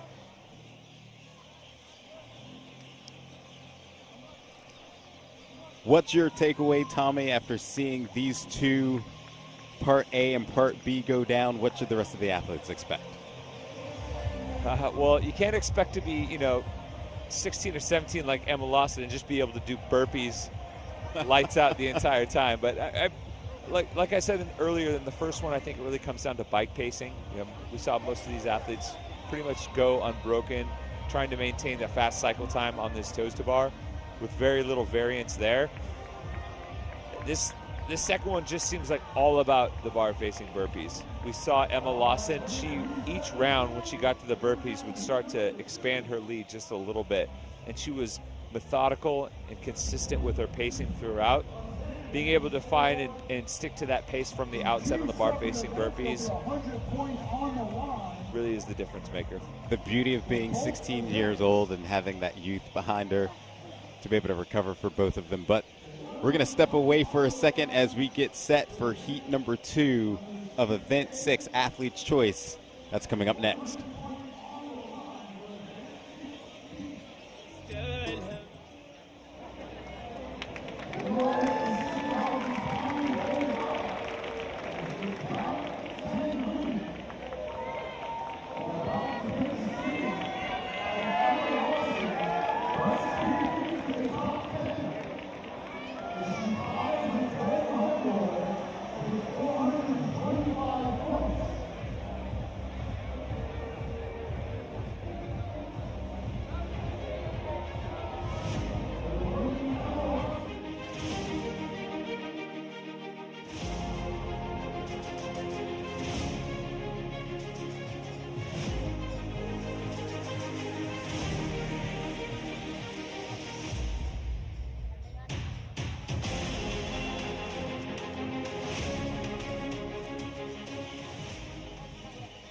The top 10 women are getting set to take on Event 6, Athlete's Choice. We just saw Heat 1 finish up. Once again, it's a two-parter, and Part 1 is a 21:15.9 of calories on the Echo Bike and then toes to bar. The women will then have a 1-minute rest after the time cap, and they'll move on to Part B, 21:15.9 of calories on the rower and bar-facing burpees. And we saw in the previous heat, Emma Lawson, the youngster, do well on both of these. And the first one is going to be a little bit faster than the second. A little bit of machine work in both, some bodyweight gymnastics. And with these women here in the top 10, the point spreads are tight, particularly in spots 3, 4, and 5. So could be a prime opportunity for someone like Sam Briggs, Jacqueline Dahlstrom, or Gabby Magawa to make a move. You see the lane assignments there on your screen. Michaela Norman in lane 1, Jacqueline Dahlstrom in lane 2, Emily Rolfe in 3, Samantha Briggs in 4, Gabby Magawa in 5, Laura Horvath in 6, Kristen Holta in 7, Andrea Nisler in 8, Saren Sigmundsdottir in 9, and Thuri Helgadottir in lane 10.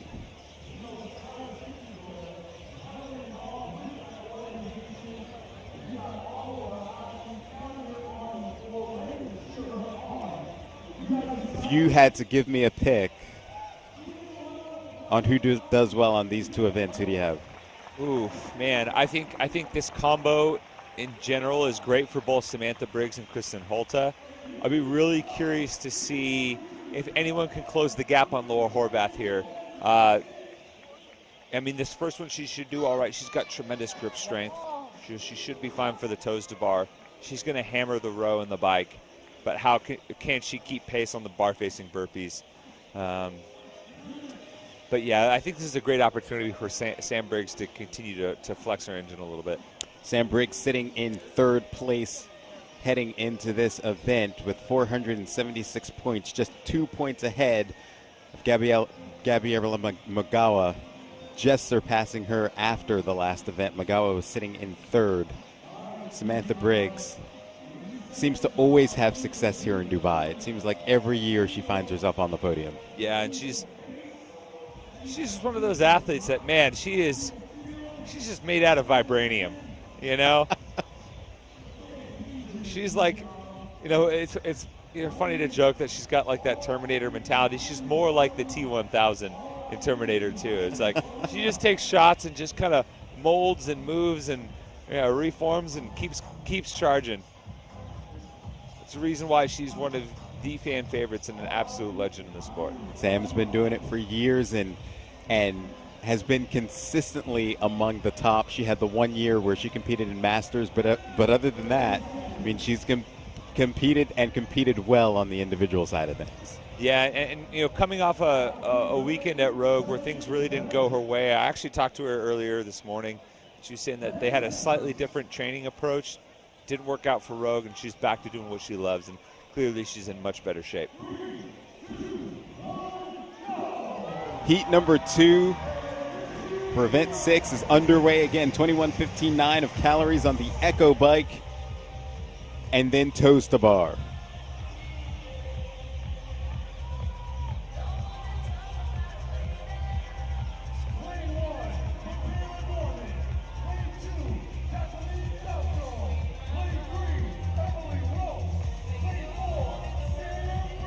What do you think the power output is for these athletes? Oof. It's tough to say. I haven't spent as much time on the Echo bike as I have on some of the other ones. It really depends. Some people go by wattage, some people go by RPMs. It kind of varies. Yeah, I've always been an RPM guy. I never look at the wattage. Even on the rower, I'm an RPM guy. Yeah. I'll peek at some of the the pacing, but I like on the rower to focus on the strokes per minute. Got several athletes with their judges' hands up. We've got multiple athletes on the pull-up bar working on their toes to bar. And I'd be remiss without acknowledging that I should have said Andrea Nisler. You know, the in our picks earlier, the amount of work that they do in Mayhem on the bike and the machines.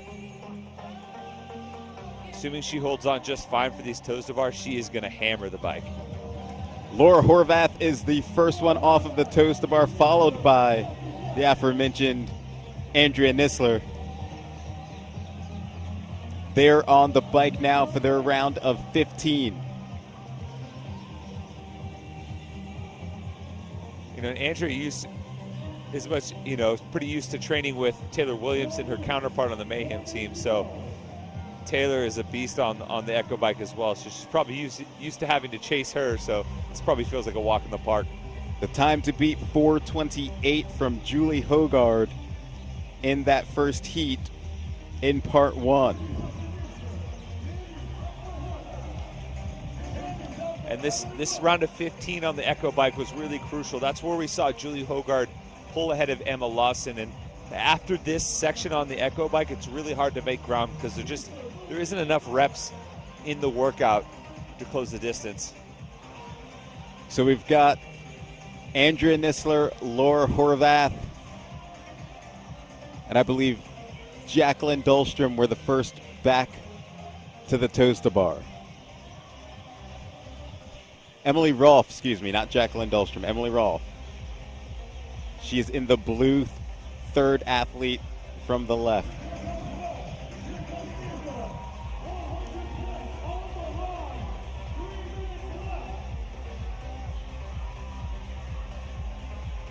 The ladies now getting set for their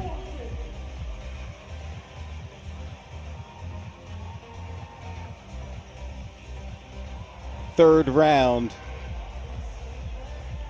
of calories on the Echo bike. 9 calories here. We see the hand up for Laura Horvath.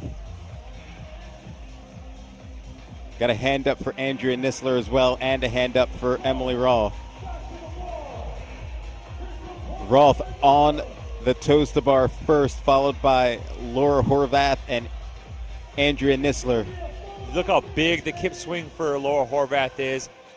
I think Andrea Nisler went a little bit shorter cycle rate for the kip swing, was able to pick up a rep there. Emily Rolfe is going to take the event win at 4:03 unofficially. Laura Horvath and Andrea Nisler also come in. Not sure who placed second and third. It looked like Andrea maybe thought about doubling back to move her marker, like almost like she had to move her marker before realizing, because she was a few steps ahead of Laura, and then they got to their barbells and she paused for a second. Not really sure what happened there, but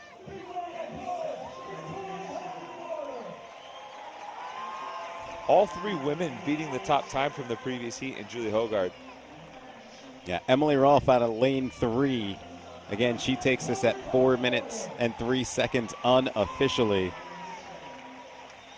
Followed by Laura Horvath and Andrea Nisler. Not sure which order they finished in, but those were your next 2. They will now run out the rest of the clock to the 6-minute time cap, and then there will be another 1-minute rest before they begin Part B, which is 21:59 calories on the rower and bar facing burpees.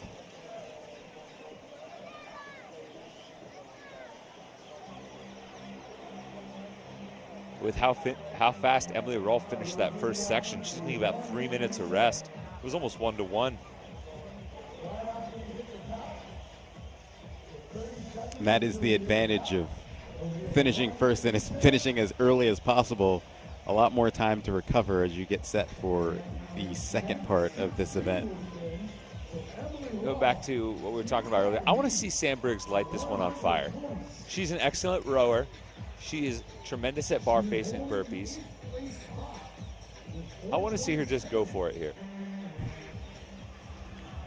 If there's anyone who can just put their head down and grind through a workout, it's definitely Sam Briggs. Well, if you remember back to 2017 and 17-1, the 10 up to 50 with 15 bar facing of dumbbell snatches and then 15 burpee box jump overs. Our 2 demo athletes overseas were Sam Briggs and Kristen Holta. They went head-to-head in CrossFit Louvre down in Paris. And I remember everybody watched them do that and how fast Sam was moving with the bar face, burpee box jump overs, excuse me. And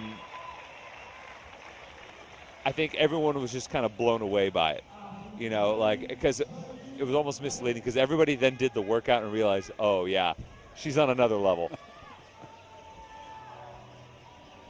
We're not built like that. She's built different.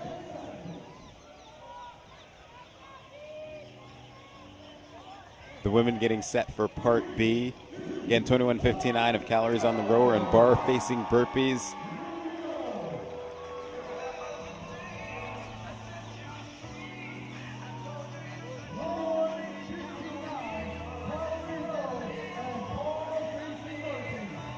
We'll see how this workout affects Emily Rolfe, if it'll be the same as what happened to Julie Hogard that we saw in the first part. Kind of fell off in Part B after taking Part A. Yeah.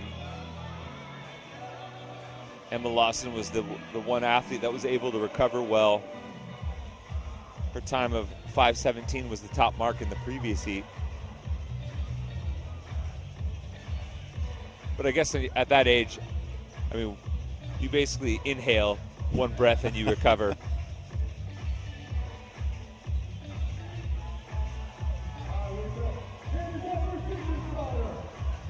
Multiple athletes now with their hands up as they're finishing up their 21 calories on the rower. And it looks like the first one off of the rower might have been Michaela Norman in lane 1.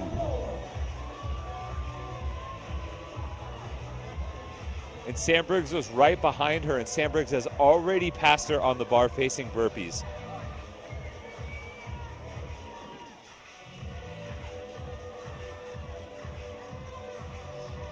You see Thuri Helgadottir and Sarah Sigmund's daughter working on their bar-facing burpees. You can see Sam Briggs towards the center top of your screen, white shirt, black pants. You see how low to the bar she stays. You know, there's no requirement, obviously, to stand up on the bar-facing burpees. You'll see some athletes still get more upright before they jump over. But for Sam, she's staying hinged at the hip, slightly bent over, staying close to the barbell. Just less wasted movement. Looks like the first athlete back to the rower, Sam Briggs. Surprise, surprise. It was funny, I was doing my workout today. She was watching in the corner as she was stretching, and she was kind of, you know, giving me and Nico, one of our camera guys, a nudge. And I told her, like, listen, I don't have the engine that you have. She was judging you, Tommy. That's what she was doing. I don't know if she was judging me per se, because she stayed the whole time just to watch and cheer me on, because she's that kind of person. But whereas, you know, her engine doesn't stop, mine stops at the first station, maybe has a snack and a nap, and then doesn't start back up. There's a couple stalls from second gear to third gear.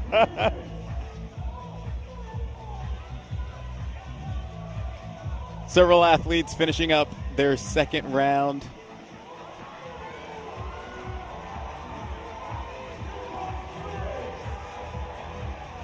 Before they get back on the bar, Sam Briggs still in front. Michaela Norman, the second one off of the rower.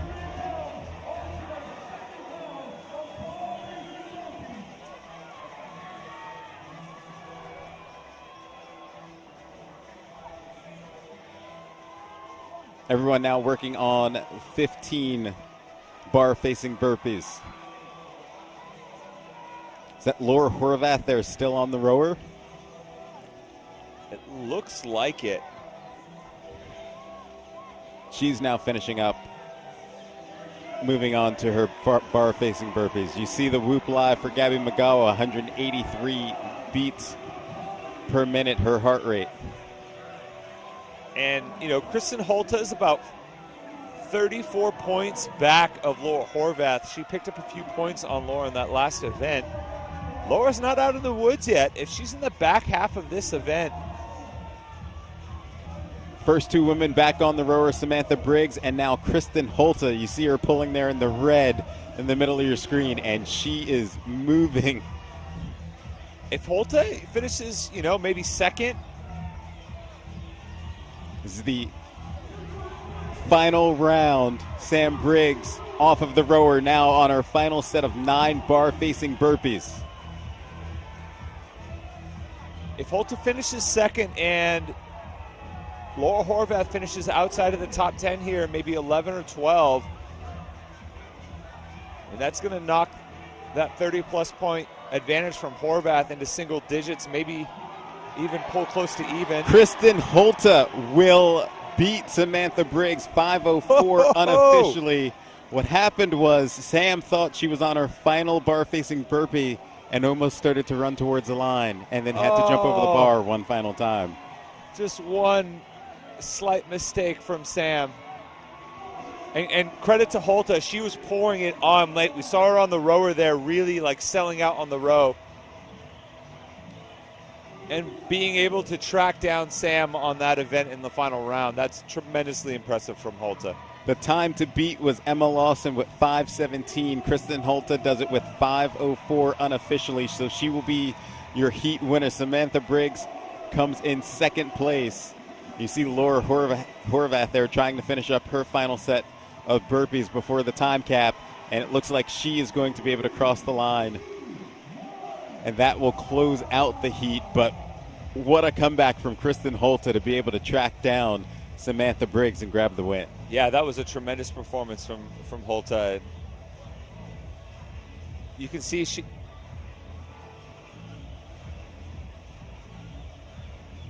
you could see Holta really pouring it on late, made that decision to empty the tank in the round of 9, take that chance and try and make up a few extra points, also get an event win. Paid off big time. She was second in the first event today. So closing this two-parter with a win in Part B would be huge. And we could see the leaderboard change. This is what it looked like coming into Event 6. Laura Horvath in first, but struggled there in the Part B. Lost some points, some significant points to Kristen Holta, who won the event, Part B. And then Sam Briggs in third. Rounding out the top 5, Gabby Magawa and Jacqueline Dahlstrom. But you can see there is not a lot of points separating Sam Briggs in third, even all the way down to ninth place with ninth and 10th with Tori Helgadottir. Yeah, like I said, 200 points, plenty of opportunity to make up some ground. I'm really curious to see where Holta finished in Part A, because that was the one that Laura did do well in. And if Laura finished in the bottom 5 maybe of that Part B, the difference between 15th and first alone is enough to make sure, that she covered up that point spread between her and Laura. You can see the camaraderie amongst Holta and Briggs. It's possible that maybe there was a mistake on the judges' behalf, and they may make an adjustment on an appeal, or it's possible that Sam was just acknowledging Holta for her performance. But it looked like they were talking with the head judge. Yeah, your event winners in Part A was Emily Rolfe in the second heat with a time of 4:03 unofficially, and then Kristen Holta takes Part B with a time of 5:04 unofficially. So we could see some changes on top of the leaderboard. Laura Horvath finishing in 10th place in that heat. We'll wait to see how it's sorted out and figure out how she finished in the event. But we're going to take a little bit of a break, and when we come back, we're going to watch the men take on Athlete's Choice. That's coming up next on the Dubai CrossFit Championships.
Welcome back into the 2021 Dubai CrossFit Championship.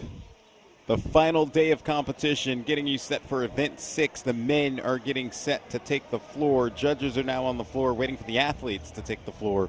But we've got a two-parter, Athlete's Choice. And we start off with a part A, 21:15.9 of calories on the Echo Bike, and then 21:15.9 of toes to bar. 1 minute rest. And then part B is 21:15.9 of calories on the rower, and then bar-facing burpees. We just watched the women do this workout. What's your takeaway as the men get set, Tommy? Well, success in one doesn't necessarily dictate success in the other. We've seen, top performers from both heats of the women. Laura Horvath, Julie Hogard struggle in the second half of it. And a few athletes, Emma Lawson, Sam Briggs, managed to finish about second or third in the first portion and saved enough energy to really pour it on and have kind of an overall better performance across both versus just gunning for the win in one. Yeah, there's definitely some strategy in how you take on these two events. At the moment, it doesn't seem like if you sell out for one, you're going to be able to hold on for the other. But who knows what's going to happen on the men's side of things as you see Tola Morquinho there looking on. Luka Jukic was also standing next to him, getting set to take the floor. Here are your lane assignments for Heat 1. Mahmoud Chalan out of lane 1, Alex Katulis in lane 2, Tola Morquinho in lane 3, Moritz Fiebig in lane 4, Luka Jukic in 5, Georges Karavis in 6, Sam Stewart in 7, Muhammad El Amda in 8, and Fabian Benito in lane 9. That is your heat assignments for heat number 1, part A and part B, Athlete's Choice. And we didn't reseed and reshuffle the heats prior to this event, but Georges Karavis, on the heels of his win in the previous event, in event 4, moved all the way up to 6th.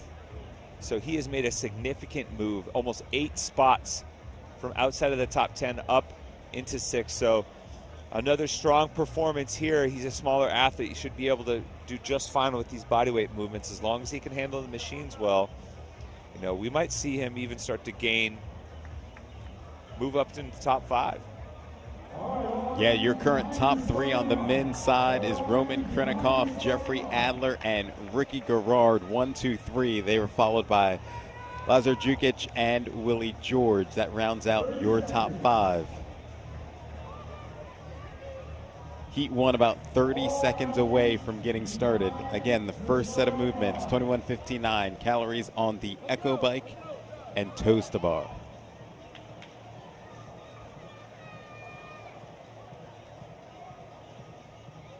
Athletes ready, judges ready. 10 seconds.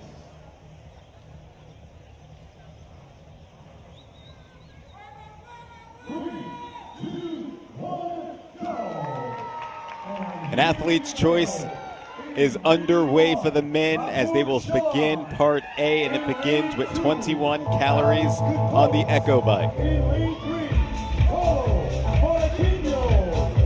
In lane 4, Moritz Fiebig. I immediately just got reminded of Roman Krennikov's performance on the bike erg, and I wonder how similar it'll be to the Echo Bike when we see him in heat number 2. I mean, you can see it. Some of these athletes are really pouring into the bike. Finishing 21 calories in right around 30 seconds for Luka Jukic. Sam Stewart already has his heart rate north of 180. Yeah, the athletes now on their set of 21 toes to bar. Interesting, you can see Sam Stewart, his heart rate start to go down a little bit in the toes to bar. Toes to bar is much more of a rhythm type movement, a little bit easier to catch your breath and kind of lower the heart rate just a little bit through your breathing pattern. Toes to bar, definitely the recovery movement of this workout. As Luka Jukic is now back to the bike, he is the current leader in the heat. He's got 15 calories to get through before he moves back to the toes to bar.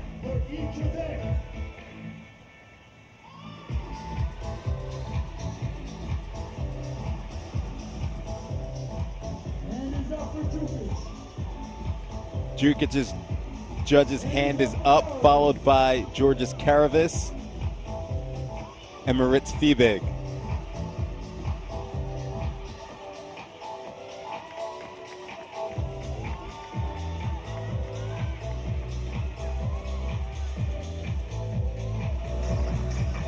Athletes now on the bar for their set of 15 toes to bar. Again, Luka Jukic in the middle of your screen in the white shirt.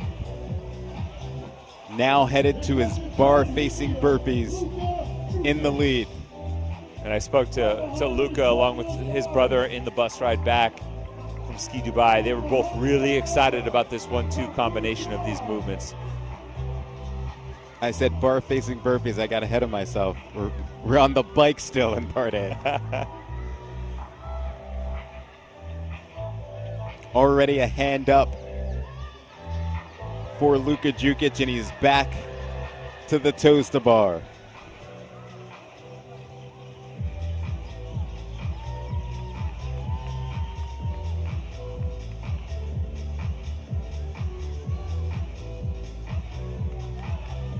Georges Karavis was the second one back to the bar for his set of toes to bar.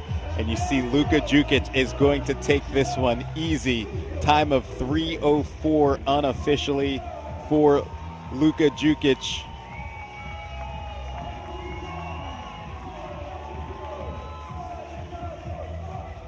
Georges Karavis, Mohamed Alamda already finished. We've got Mahmoud Jalan out of lane one.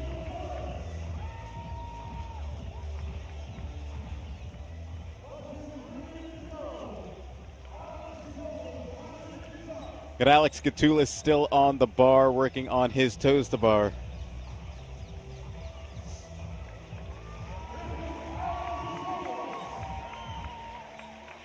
But again, Luka Jukic takes the event win. 3:04 on the clock unofficially for Luka Jukic. These athletes, again, they will have a 1-minute rest after they reach the 6-minute time cap before they begin Part B. 21:15.9 of calories on the rower and bar-facing burpees. Yeah, Jukic made no qualms about his intention to win this event. He came out firing from the get-go. He sprinted between transitions. You could tell right away. You can see it in the body language when an athlete knows, like, hey, this is one I can potentially win, or it's up to me to dictate the pace. Huge win there for Jukic if he can hold on. Obviously, we have another heat, but Luka Jukic, sitting in 10th place right now, sets the time to beat for Part 1.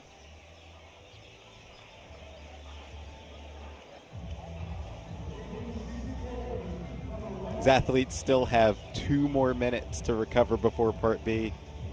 Again, we talk about that. That's the advantage of finishing up quickly. I mean, you drain yourself on the front end because you're selling out to finish so early, but you do get that max recovery as well. Yeah, and, the men are going to get a little bit more rest just because, for the 2 movements like the bike and the rower, it pays to be a little bit heavier.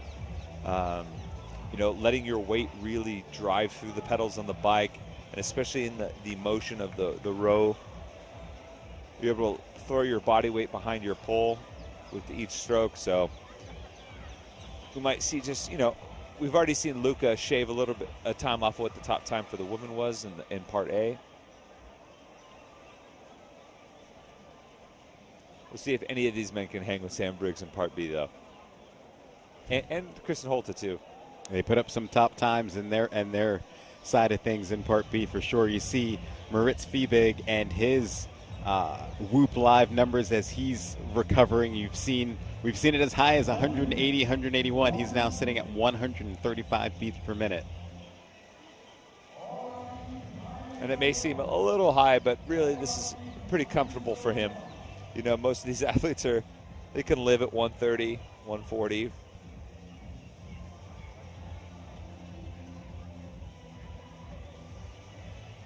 Sam Stewart there, chalking up the back of his hand. Interesting. What's that all about? I'm honestly not sure. didn't think he was going to use the back of his hand for any portion of this. All right, the men getting set to take on Part B again, 21:59 of calories on the rower and bar facing burpees. You know, all of those CrossFitters have a chalk addiction, but if you're chalking up the back of your hands, you got to seek some help. So the first movement, 21 calories on the rower.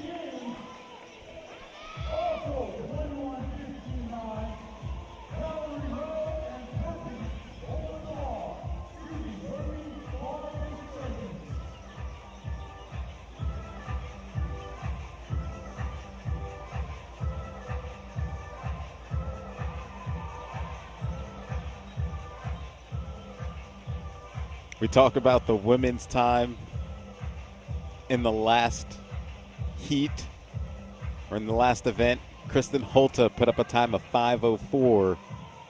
So we'll see what the comparison time is for the men. Sam Stewart with his Whoop Live numbers, 162 beats per minute. A lot lower than the beginning of the previous workout.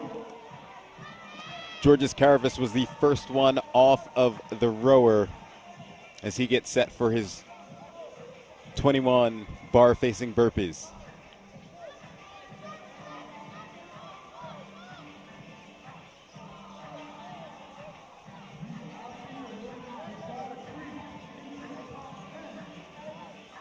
Great time to thank one of our sponsors, Rogue. Always providing excellent equipment for the Dubai CrossFit Championships. They went above and beyond to make sure that this event had all the equipment that it needed, which is just par for the course for the crew from Rogue. Also would like to thank them for all the equipment in my garage gym. Outstanding. Subtle flex there. I'm very brand loyal. So everything in my, it's got to be Rogue. Hey, I won't fault you for that. I get it.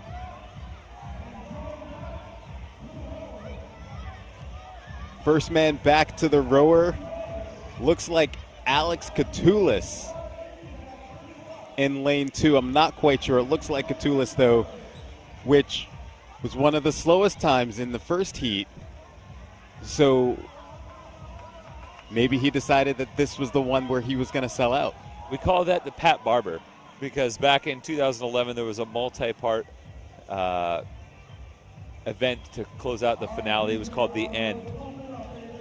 And it was a 4-minute AMRAP, I believe an 8-minute AMRAP, and then the final one was just to finish the event. And I love Pat Barber to death. He lives nearby me in Santa Cruz. But he definitely sandbagged the first one and then got all the glory by being the first to finish the entire event. Yeah, Alex Catoulis is the first one back to the bar facing burpees. He's on his set of 15. It's a little deja vu here. Event 4 to start the day. In the first heat, it was Catoulis and Caravis both representing Greece well as the two athletes at the forefront, picking up where they left off here in this second part. And Catoulis forgot to move his marker. He's going to go back for his marker. Oh, and he dropped his marker. He's lucky his marker didn't pull a Pat Vellner and start rolling on its side like that plate from 2018. Oh, my goodness. He is now Alex Catoulis on his last set, 9 calories on the rower.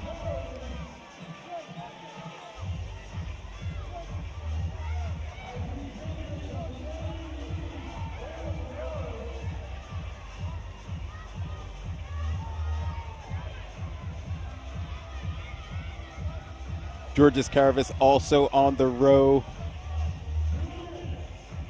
I believe it looked like Luka Jukic joined him, sitting in third. Look at the burpee pace there. So fast and smooth. Alex Catoulis, the only one on the bar facing burpees, his final set of 9.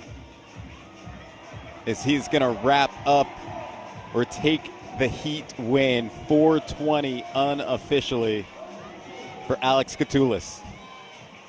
Now we've got a race for second. Looks like Georges Caravis, Luka Jukic, and then Sam Stewart also joining the race. And it's going to be a foot race to the finish. We're going to have to wait for the unofficial. But it looks like Luka Jukic took that one. Yeah, Jukic made up a ton of ground on that last row. Oh, Moritz, never turn your head until you cross the finish line. He looked left, looked right, and as a result got passed.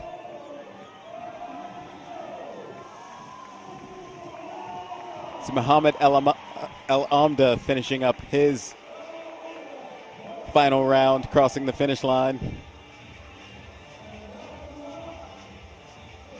As Alex Gatulis takes the heat victory, a time of 4:20. Interested in that foot race between Luka Jukic and Georges Karavis. It looks like Luka Jukic might have edged him out there at the end. Yeah, and you can see it looked like Jukic knew because he immediately hit the finish mat, started fist pumping like, I beat him to the line.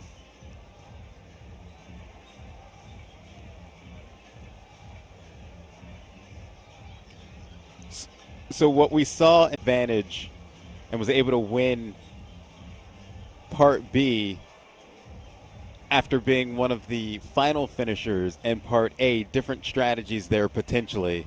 Or it could have just been the second part favored more of his movements, but definitely two different strategies and something we could potentially see in heat number 2. Yeah, well, you know, we talked about this with the women, and I thought that the first Part A, you know, favored a little bit more of the athletes that were able to really hammer the bike, and you know, Part B, it seemed like, you know, the pacing on the bar facing burpees was a difference maker, and you know, for the most part that proved to be true. Luka Jukic was the first athlete off the bike, and he really pushed the pace in all 3 rounds. And then in Part B, we saw Alex Gatulis really dial up the pace on the bar facing burpees, and as a result, he was able to outpace Karavis and, you know, overtake him in the second round, and also put up the top time going to the men's heat too. Luka Jukic takes heat Part A of Heat 1, 3:04. Alex Gatulis, Part B at 4:20. We're going to step away for a few moments as we get set for Heat 2, Athlete's Choice, coming up next.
Welcome back into the final day of the 2021 Dubai CrossFit Championships. Derek Forrest, Tommy Marquez getting set for heat number 2 of event 6, Athlete's Choice. It's a 2-parter, 21:59 of calories on the Echo bike and toes to bar.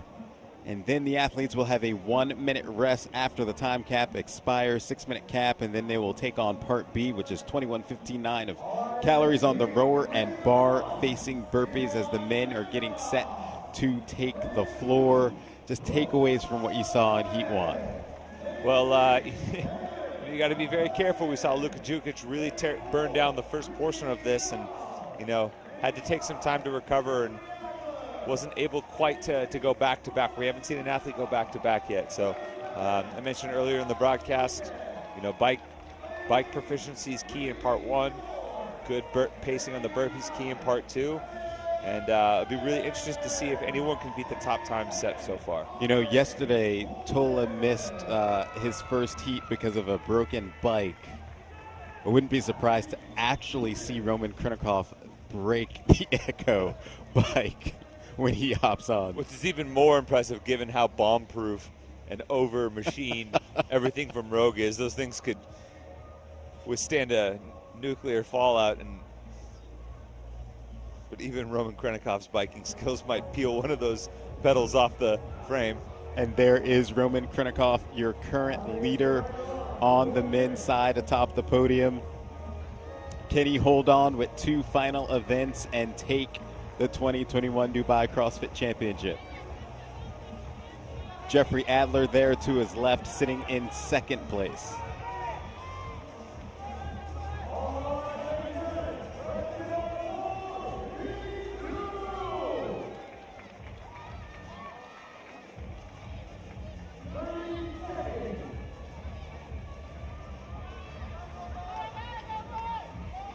Bronislaw Olenkowicz, another guy who's going to be able to motor on the bike.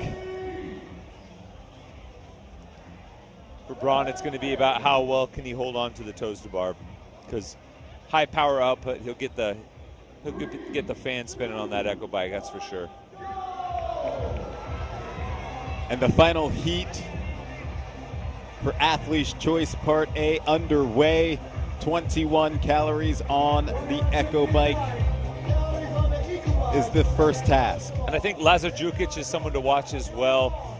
You know, somewhat similar skill set as his brother, but also, you know, they're a little bit of a heel kick and flicks him right back up.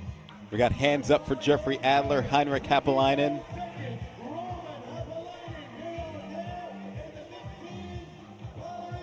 They are both back to the bike, along with Roman Krinikov and Lazar Jukic. Look at Happelainen's body posture, head tucked, shoulders rolled up. I mean, he's really digging deep for it. These guys now on the second round, 15 calories on the Echo bike. Heinrich Happelainen off and now on to the toes to bar. He was the first one back. Lazar Jukic second to the bar, and it looks like Roman Krinikov sitting in third.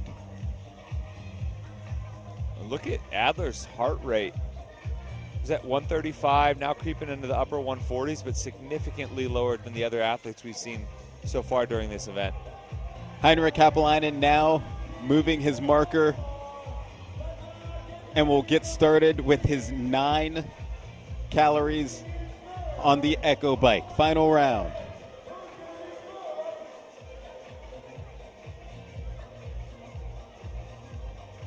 Ricky Garrard also on the bike. Roman Krinikov, Lazar Jukic, all on the final round.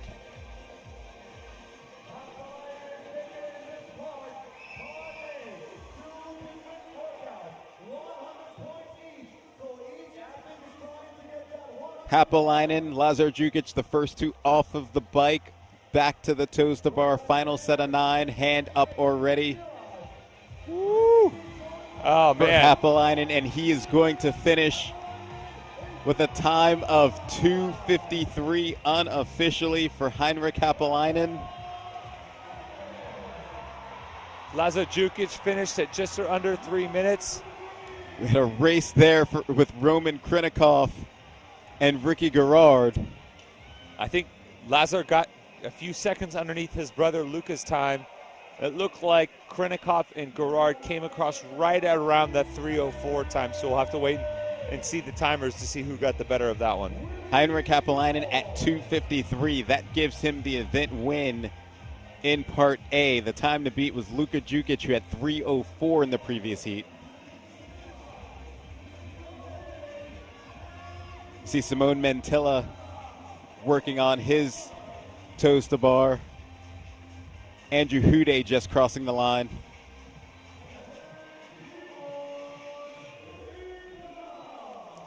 Mantilla now done with his workout. He'll cross at about 3:55 unofficially.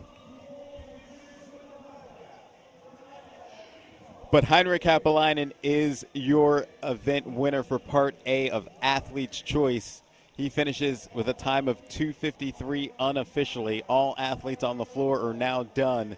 So they'll have about 3 minutes to recover because you'll wait till the time cap tips off, which is 6 minutes, and they'll get the extra minute of rest.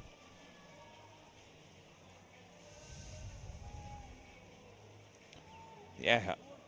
Henrik Haapalainen, finished under 3 minutes. He's going to have more than 4 minutes of rest total. Huge performance from him.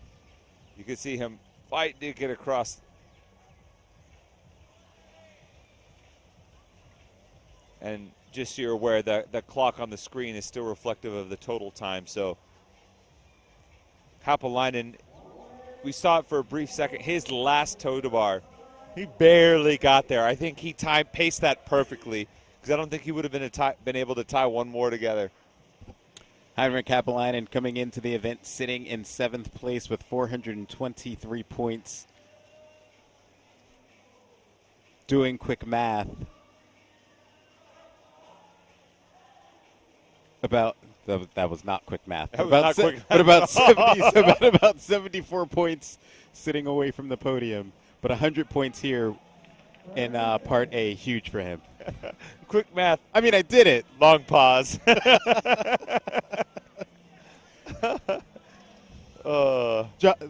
The point is I got it done. So it's just math. It's just math at that point. Long form math.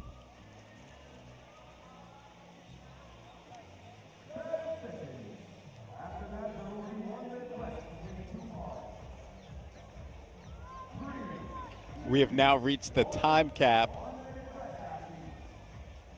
So now these athletes will have 1 more minute of rest before they get started with Part B of Athlete's Choice. And again, that's 21:15.9 of calories on the rower and bar facing burpees.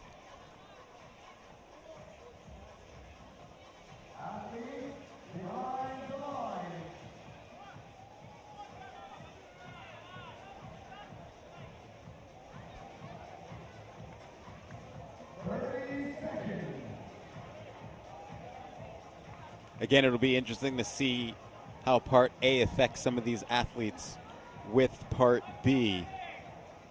See Roman Krennikov there in the middle of your screen, came into this event as your leader with 555 points, leading Jeffrey Adler. Time to beat at 4:20.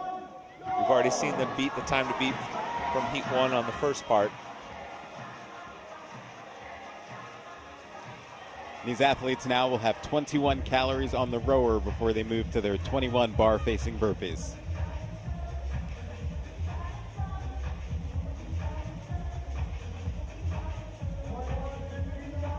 See the Whoop Live numbers for Elliott Simmons, 158 beats per minute currently on that rower, slowly increasing.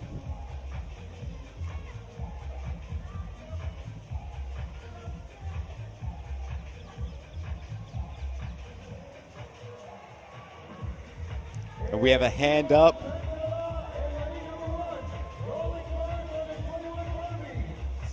That looks like Simone Mantilla, the first to get to the bar-facing burpees.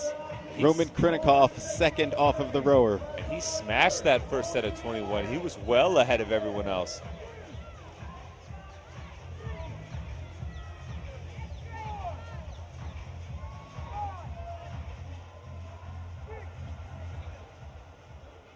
Simone Mantilla sitting in 12th on the leaderboard coming into this event.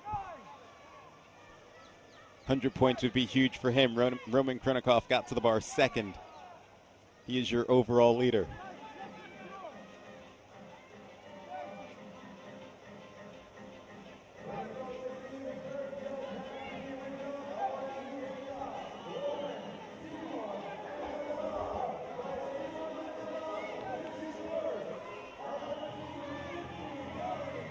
Got hands up for Roman Krennikov, Simone Mantilla, and Lazar Jukic. And Simone lost some ground on the burpees to Roman Krennikov. I'll be curious to see how close they get off of the rower this time around. And it looked like Mantilla started to to slow just a little bit on the back half. And Roman, we know, of course, is such a beast on the machine. Could be a possible time to make a push here from Roman. Elliot Simmons there motoring away on his calories on the rower, 178 beats per minute, his Whoop Live numbers. He added about 15 beats per minute versus round one. Understandable after a few bar facing burpees. See Simone Mantilla there working on his bar facing burpees, still in the lead.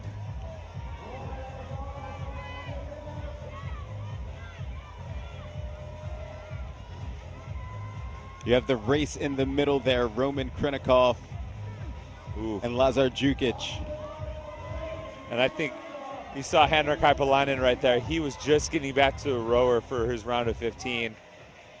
I think he sold his soul on the first one, and now he's paying the price.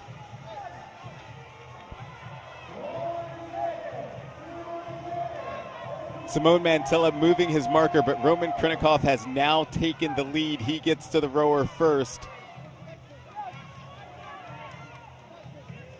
Simone Mantilla second, Lazar Jukic third. I don't know if Roman's going to relinquish this lead, and I think Simone needs to be worried about Lazar Jukic as well. Already a hand up for Roman Krinikov. Roman blinks and he gets 5 calories on that thing. Simone Mantilla is off for his final set of 9. Woo! Look at those burpees. He really picked up the pace there. Roman Krinikov really moving on his 9 set of burpees.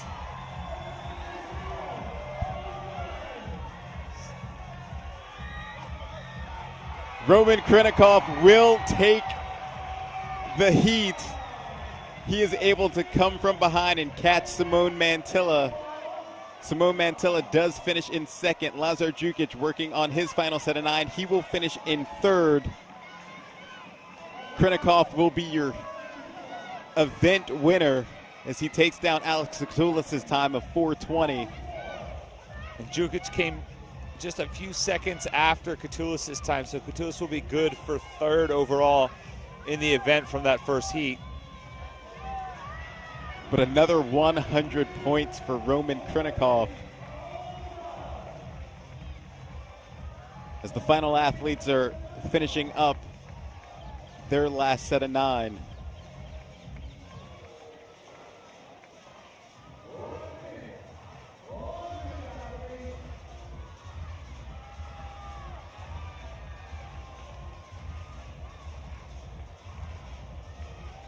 You have Heinrich Haapelainen and Branislaw Lenkowitz working on their 9 set. Haapelainen finishing up. He's got 1 more to go.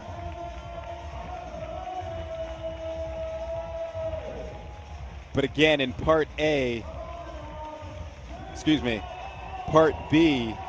it's Roman Krinikov taking another 100 points. He is your heat winner as he looks to secure a place on top of the podium. Heinrich Haapelainen still working on the rower. And he's just at a casual pace there. I think he is more than content with hitting the time cap here.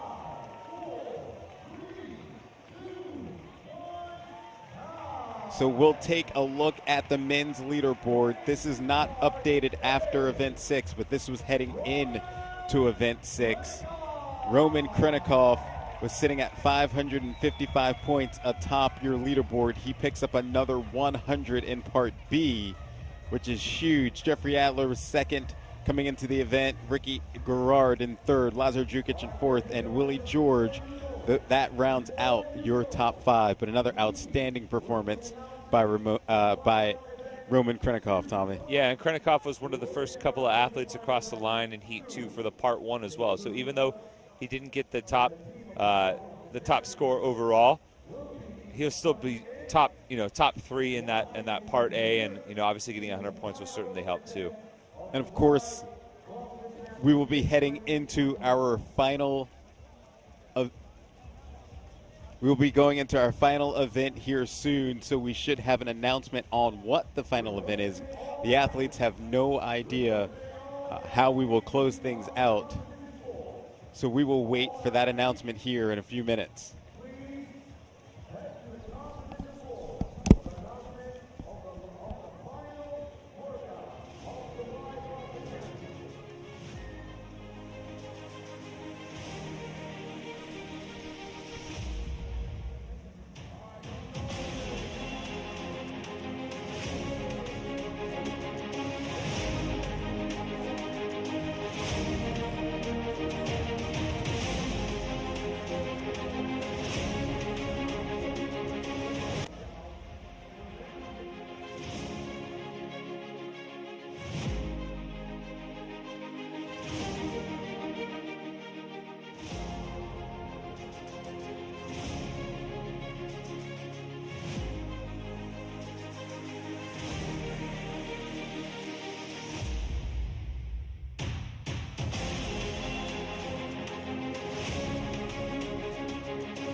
السلام عليكم. أولا مشكورين على الحضور. And now I'll speak in English. Guys, thank you for everything. Thanks to everyone that's been involved in Dubai CrossFit Championship after the crisis of COVID-19.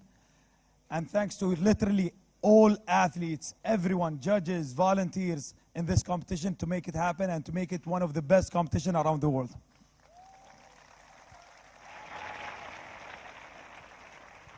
And now let's announce the final workout with the easiest way possible. It's a simple workout, it's a fast workout. It will start with 9 rope climbs. Then it will go to 15 jerks, shoulder to overhead anyhow.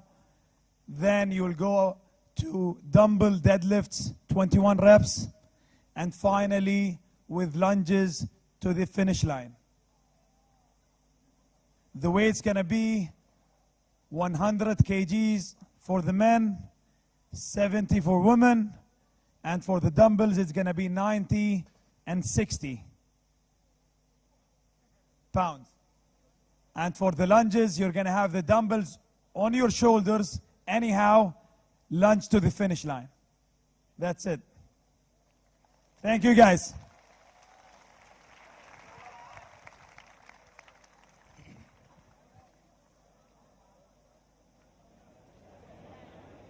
Ladies and gentlemen, let's give it one more time for Saoud Al-Shamsi.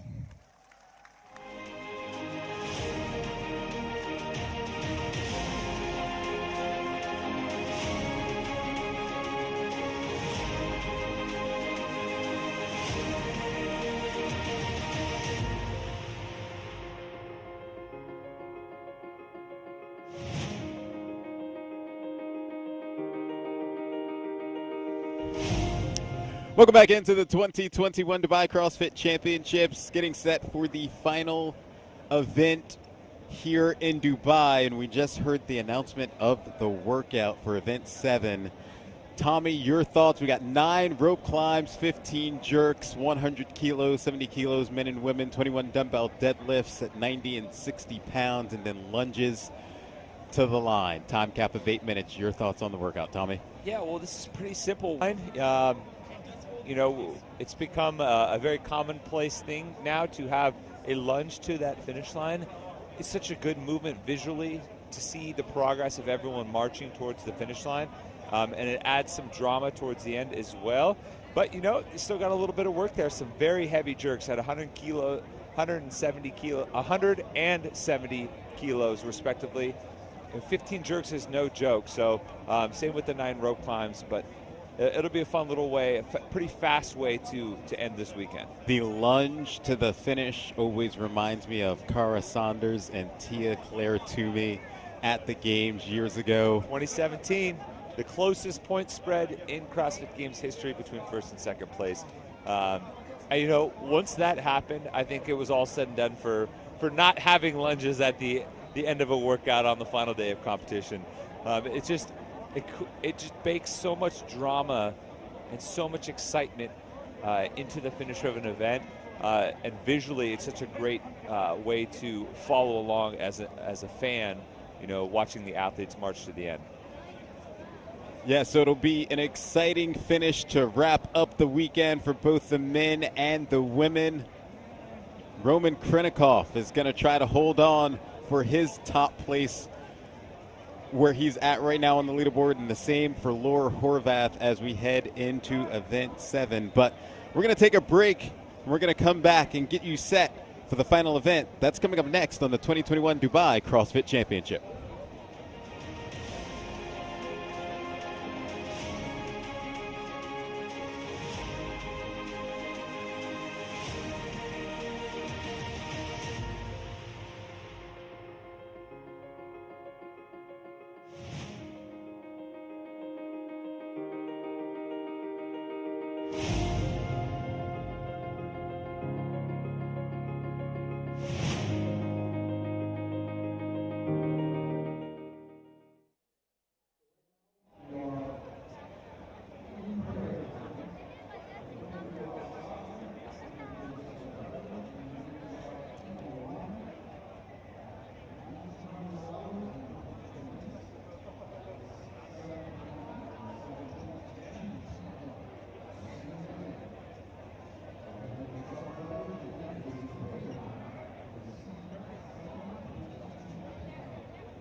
Welcome back into the 2021 Dubai CrossFit Championship. We're getting set for the grand finale, the final event for both the men and the women. The women will be up first, but then we're going to alternate. We're going to go Heat 1 women, Heat 1 men, Heat 2 women, Heat 3 men to wrap up the day. And we've got our workout set for the grand finale. Derek Forrest, Tommy Marquez on the call. We've got 9 rope climbs, 15 push jerks, 21 dumbbell deadlifts, and a lunge to finish is your workout. And it's going to be a quick one. We've got a time cap of 8 minutes, and you see the weights: 100 kilos for the men, 70 kilos for the women on the push jerks, and 90 pounds, 60 pounds on the dumbbells for the men and the women respectively. Should be an exciting one, Tommy. Yeah, for sure. I mean, the crux of this really feels like those 15 jerks. I was talking to a few athletes backstage just now during the break, and a lot of them, I asked, I was like, hey, how do you feel about this finale? They're like, man, 15 jerks? They couldn't have made it 12? I'm like, wow, if you're really worried about those 3 extra reps, that must be significant based on how they're feeling right now, especially after that back-to-back event right before this. But a good, nice way to close things out. Not anything too long. Nice time domain there, sub 8 minutes, and a good lunge to the finish. Yeah, we've got a tight race on the women's side of things. Laura Horvath is your overall leader heading into the final event with 688 points. Behind her, Kristen Holta sitting in second place, just 11 points back at 677 points. And then Samantha Briggs sitting in third with 651 points. Just outside of that, Gabby Magala and Jacqueline Dolstrom, 623 and 619 points respectively. You see the rest of the top 10: Andrea Nisler, Sarah Sigmundsdottir, Emily Rolfe, Emma Lawson, and Tori Helgadottir. But that race, Laura Horvath, Kristen Holta, Samantha Briggs, that one will be an exciting one to watch. Oh, yeah. Laura Horvath needs to finish third or better in this final event to make sure that she secures the top spot overall. And Kristen Holta, 26 points clear Sam Briggs in second, looking like she might be all right in that position. But then Sam Briggs, 28 points ahead of Gabby Magala. Sam, not necessarily known for her strength, depending on how she handles these dumbbells and the shoulder to overhead. It may have a close race on her hand if Magala turns in a top performance. Yeah, the way the point spread works out between positions, Kristen Holta would need to have 3 people finish between her and Laura Horvath in order to take the win. And it's not to say that that couldn't happen, but that will be the situation that we will be watching as we look at the final round of the final heat of the women when that's set to take place later tonight. And it should be noted in Athlete's Choice Part B, they did make a scoring adjustment, and it gave Sam Briggs the win in that event. We saw a slight adjustment with initially on the floor. It looked like Holta got the better of Briggs, and there was some confusion between Briggs and her judge. I think due to a judging mistake, they corrected that, and Sam Briggs got the win on Athlete's Choice Part B. And we saw a clip of them earlier of them kind of embracing and laughing a little bit, and I think it was, Holta acknowledging that, all right, the adjustment, you deserve the win. Yeah. Again, that'll be a tight race at the top. Samantha Briggs sitting in third, Kristen Holta in second, and Laura Horvath sitting in first. As you see the ladies taking the floor now, getting set for Heat 1 in Event 7, the grand finale here at the 2021 Dubai CrossFit Championship. Here is your lane assignment for Heat number 1 for the women. Christina Agerbeck in lane 2, Evie Hollis in lane 3, Martina Salime in lane 4, Rebecca Vidison in lane 5, Michaela Norman in lane 6, Manon Aganes in lane 7, Ike Gilfadottir in lane 8, and Julie Hogard in lane 9.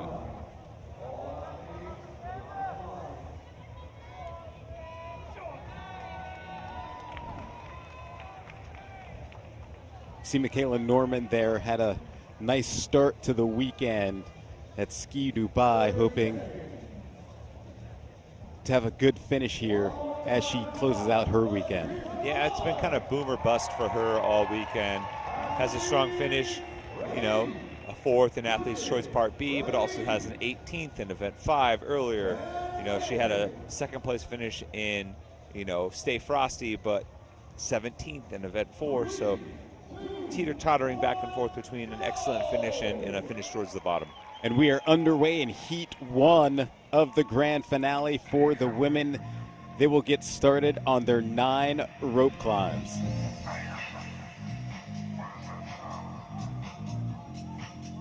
This workout has 8-minute time cap. Aim to finish 9 rope climbs.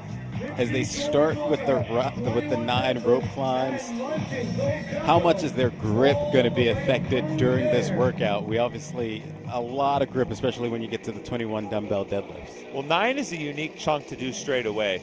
You know, usually you see sets of 3, 4, 5. You might do multiple rounds, but just doing that one chunk of 9, you know, they're going to feel a little fatigued. The turnaround has been fairly quick.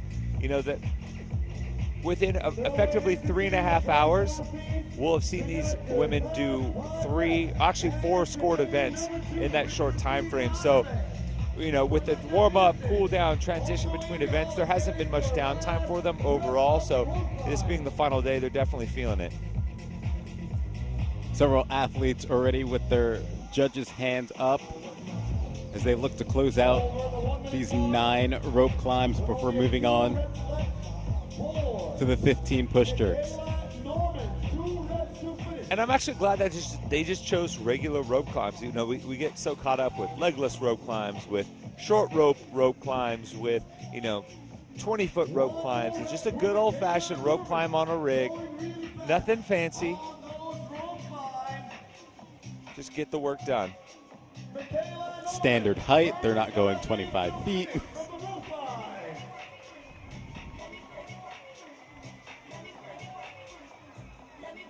Done with 9.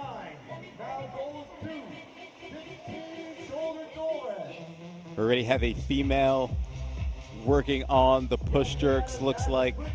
Oh, that is, typically speaking, that's not a great sign if you immediately go to push jerk on your first rep of 15. But you know what? Michaela Norman's doing a good job of being patient, stabilizing overhead, being able to lower down and rip a few reps off. Sure, it's a little bit of extra footwork you got to do. It's going to be slower, but she's been able to take a significant chunk off, so credit to her.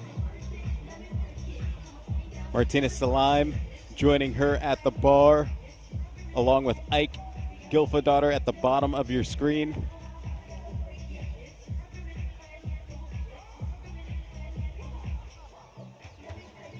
I mean, you can see the contrast in the speed and timing between, you know, Michaela's split jerk right there. If you go one lane over to the left behind her, you see Rebecca Vidison push jerking.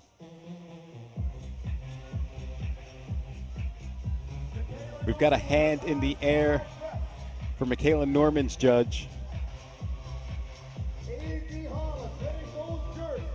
She has 3 reps remaining, now 2 reps remaining. You see Manon Angonese there on the right side of your screen, white shirt, red pants. She was just ripping through that set of 15. Moving on to the dumbbells. Looked like it was Ike Gilfadaughter. Julie Hogard, excuse me, working on her 21 dumbbell deadlifts.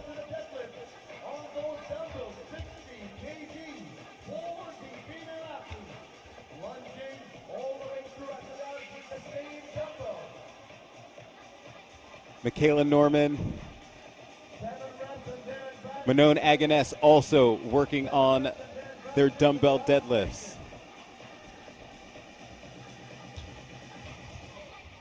Julie Hogard advancing, and now Michaela Norman now advancing.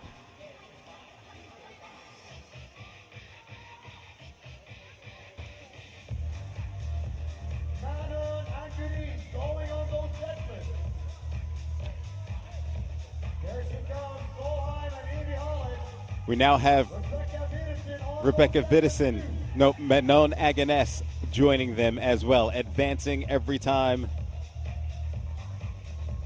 Ooh, That's tough for Michaela Norman. Looks like she's done with her deadlifts, trying to start the lunge, but having trouble getting those dumbbells up into the front rack position. Far right side of your screen, we saw Julie Hogard starting with the lunges. You see her on the left side of your screen there.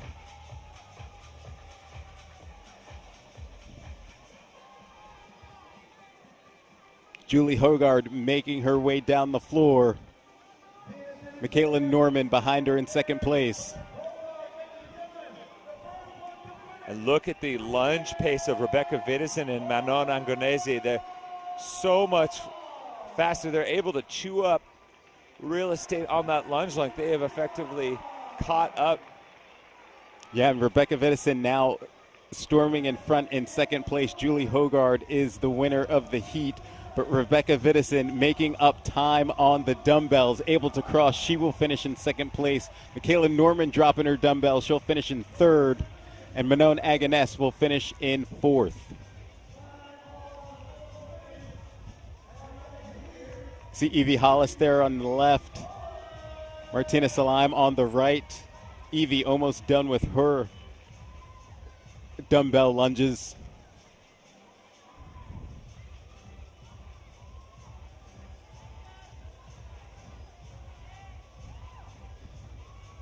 Rebecca Vidison, she was in 11th, right behind Michaela Norman. So depending if a few athletes slip in between, her and Michaela both could punch up into the top 10 if Turi Helgodottir struggles in this next heat. Evie Hollis is in. Martina Salim's going to finish up her dumbbell lunges. She is now in.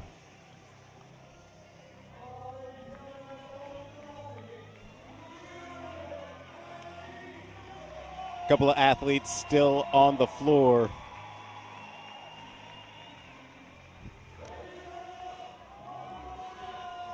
There we go. Ike Gelfadottir finally to her lunges. She's lived in the UAE for some time, so she gets some local love for sure. We got Ike Gelfadottir and Christina Agerbeck on your screen here.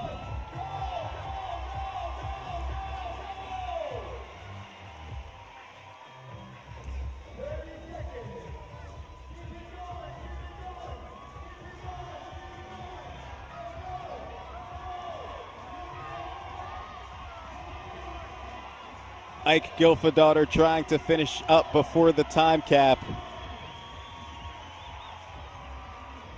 Just a few feet away from finishing up. One more lunge, she'll be able to sprint to the finish line. She'll get in before the time cap. Christina Agerbeck not able to finish. She gets time capped. But that is heat number one. And it's Julie Hogard taking it with a time of 5:22 unofficially. And that's going to do it for these women for the weekend. Solid performance, solid effort across the last few days.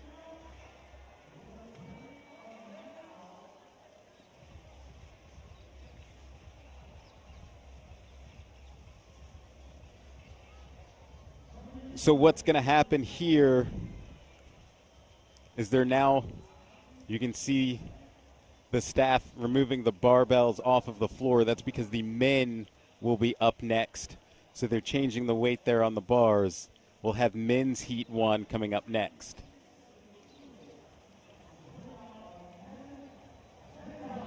Tommy, after seeing this one play out, what are your thoughts on this workout? Okay, it was a little faster than I thought. I thought we might have a few more women in this first heat and potentially men in the first heat. Get a little bit close to the time gap, but they handled the barbell, the shoulder to overhead tremendously. None of them seemed to struggle with the lunge, so hats off to them. And I don't think any one of these athletes are going to complain about finishing faster. All right, well, we're going to step away for a few minutes as they set the floor for the men. When we return, we will have heat number 1 for the men. for the grand finale. That's next on the 2021 Dubai CrossFit Championship.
Welcome back into the 2021 Dubai CrossFit Championship. We are awaiting the grand finale, Heat 1 for the men's side of things.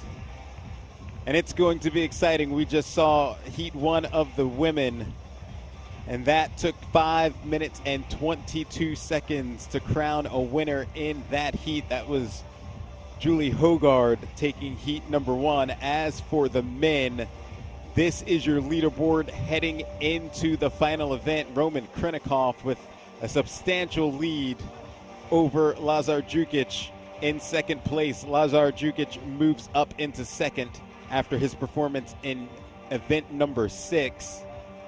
Ricky Garrard still sitting in third. Jeffrey Adler in fourth. Georges Karavis in fifth. Willie Georges in sixth. Heinrich Kapelainen seventh. Elliot Simmons eighth. Luka Jukic in ninth. Simone Mantilla in 10th. Tommy, as we head into this one, I mean, Roman Krinikov has a pretty substantial lead. The assumption is, barring anything crazy, that he will take the title here in Dubai. But how do you see things playing out? Yeah, I feel pretty confident in his ability to land the plane, if you will, on this one and hold on for the overall lead. But there are some points races, not just for placement on the leaderboard, but remember prize money as well. You know, those 8th, 9th through 5th spots are still very much up for grabs based on the point spread. And the difference between 7th place, 7th, 8th, and 9th place in prize monies and 5th is $5,000. So that's a nice little bit of nice little chunk of change if you're trying to buy us a few extra Christmas presents. Yeah. When you think of the top 3, Jeff Adler is going to need some help, but he could get past Ricky Garrard if he's got multiple athletes that places between them. We've got 29 points separating Ricky Garrard and Jeffrey Adler for that top 3 spot. But here are your heat assignments for the men in their first heat. Mahmoud Chalan in lane 1, Muhammad Al-Amda in lane 2, Branislav Linkowitz in 3, Tola Marquinho in 4, Alex Katulis in 5, Andre Houdet, Sam Stewart, Moritz Fiebig in 8, and Fabian Benito in lane number 9. Those are your lane assignments for Heat 1 of the grand finale. So we're seconds away from these men getting started. Who do you think performs well?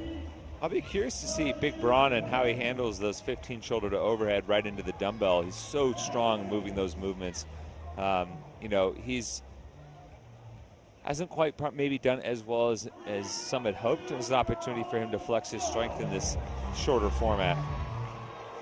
And here is the start of Grand Finale Heat 1 here at the 2021 Dubai CrossFit Championship. The guys will start with 9 rope climbs. Look at Andre Houdet in the center lane right there with the red shirt. How quick he is in his turnaround. Aggressive, drives his heels down, pressing through the pinch in his feet, getting his hips up close to the rope. Really fast turnover, really quick transitions up and down the rope. I mean, for this type of finale, that's the type of pacing and movement quality you want to see. He's moving with intent there. 9 rope climbs is the number to reach for the men before they advance to 15 push jerks on the barbell. You see the Whoop Live numbers for Sam Stewart, 156 beats per minute.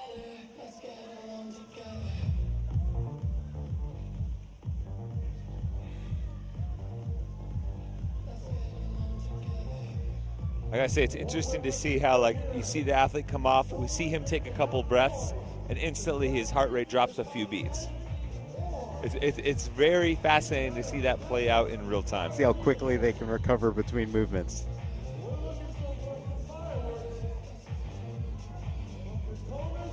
Sam Stewart down to his final rope climb. See Fabian Benito with 2 more rope climbs to go. Andre Houdet sitting with 2 more rope climbs to go.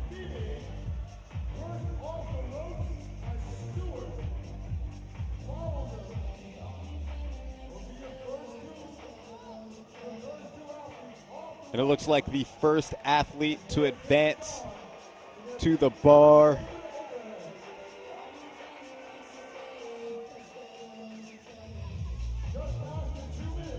Moritz Fiebig, Sam Stewart to his left, both working on their 15 push jerks. Look at the speed of Sam Stewart's push jerks. Looks super comfortable returning that bar into the front rack, popping it right over, no redip. I'm actually surprised he didn't go unbroken with how comfortable he looked with that first chunk. Fabian Benito nearly unbroken on that set, but it will be Moritz Fieberg who advances to the dumbbells first, getting set for his 21 dumbbell deadlifts. I'm really, and like I said earlier, I'm really surprised to see, a few athletes who look really good at this set it down, primarily because you're done with your shoulders basically after this. You're going to do some pulling from the floor with the dumbbells, and then for the most part with that front rack, you can really set it to a point where, you might have to have your hands on the handles in some capacity, but it's effectively resting on the rest of your shoulder girdle, and you're not having to actively press or maintain that front rack. Fiebig's a big man. He should have no issues once he gets to the lunges with those dumbbells as he advances for another set of dumbbell deadlift. Sam Stewart to his left, sitting in second place in this heat.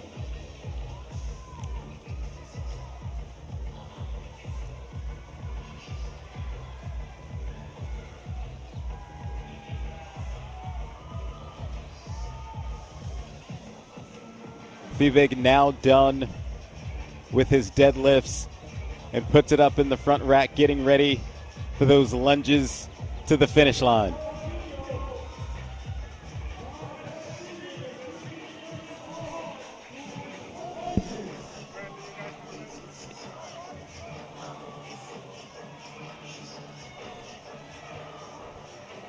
Fiebig about halfway done with his lunges. Sam Stewart now starting his lunges as well.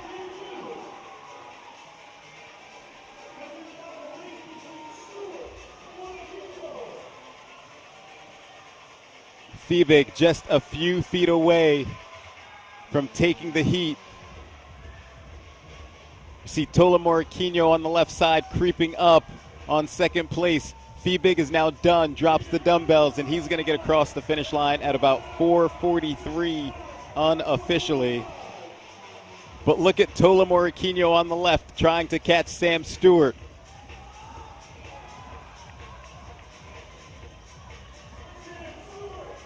Stewart gets his dumbbells down first. He crosses the line, finishes second. Tola Moraquino comes in third. Nice effort there for Tola to close out his weekend. Even though he didn't catch Sam, he made up some significant ground. A good effort to end the weekend. Fabian Benito crosses the finish line. Andre Houdet done with his lunges. He will cross the finish line.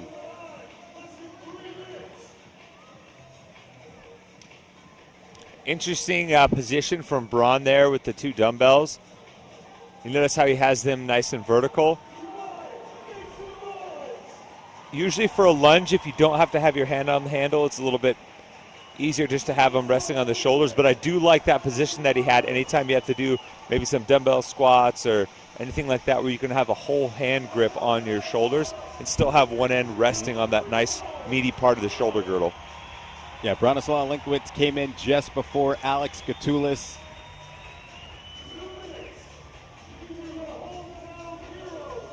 You see Muhammad Alamda working on his final few feet left on the lunges.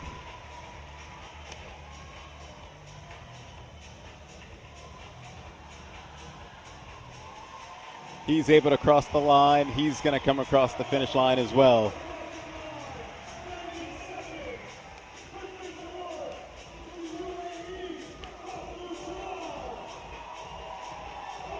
This is Mahmoud Chalan. He's now starting his dumbbell lunges.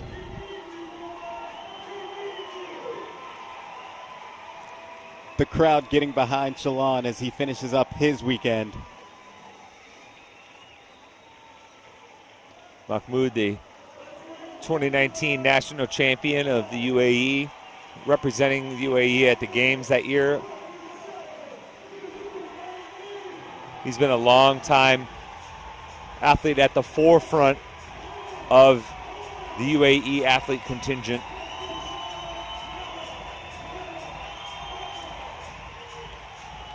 He's got about 40 seconds left before the cap. He's got about 15 feet or so remaining.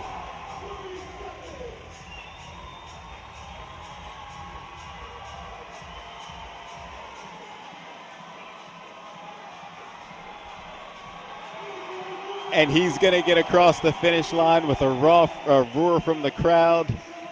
And that will close out heat number one. It is Moritz Fiebig who takes the heat with a time of 4:43. We've got one more heat remaining. The top 10 men. We'll see what they can do. But again, up next will be the women. With their final heat, you see Moritz Fiebig knocking out his push jerks there.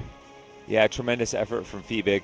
It looked for a second that like maybe Sam Stewart might catch him on the jerks, but Fiebig made quick work of his dumbbell deadlifts and was the first to get out onto the lunge, never set it down, never looked back. And if you're looking at a strong way to end your weekend for an athlete like Fiebig, who was a semifinal athlete at the games this past year, looking to finally break through, that's a good finish to your weekend. Yeah, that's the way you want your weekend to finish. Again, Moritz Fiebig, 4:43 as the heat winner.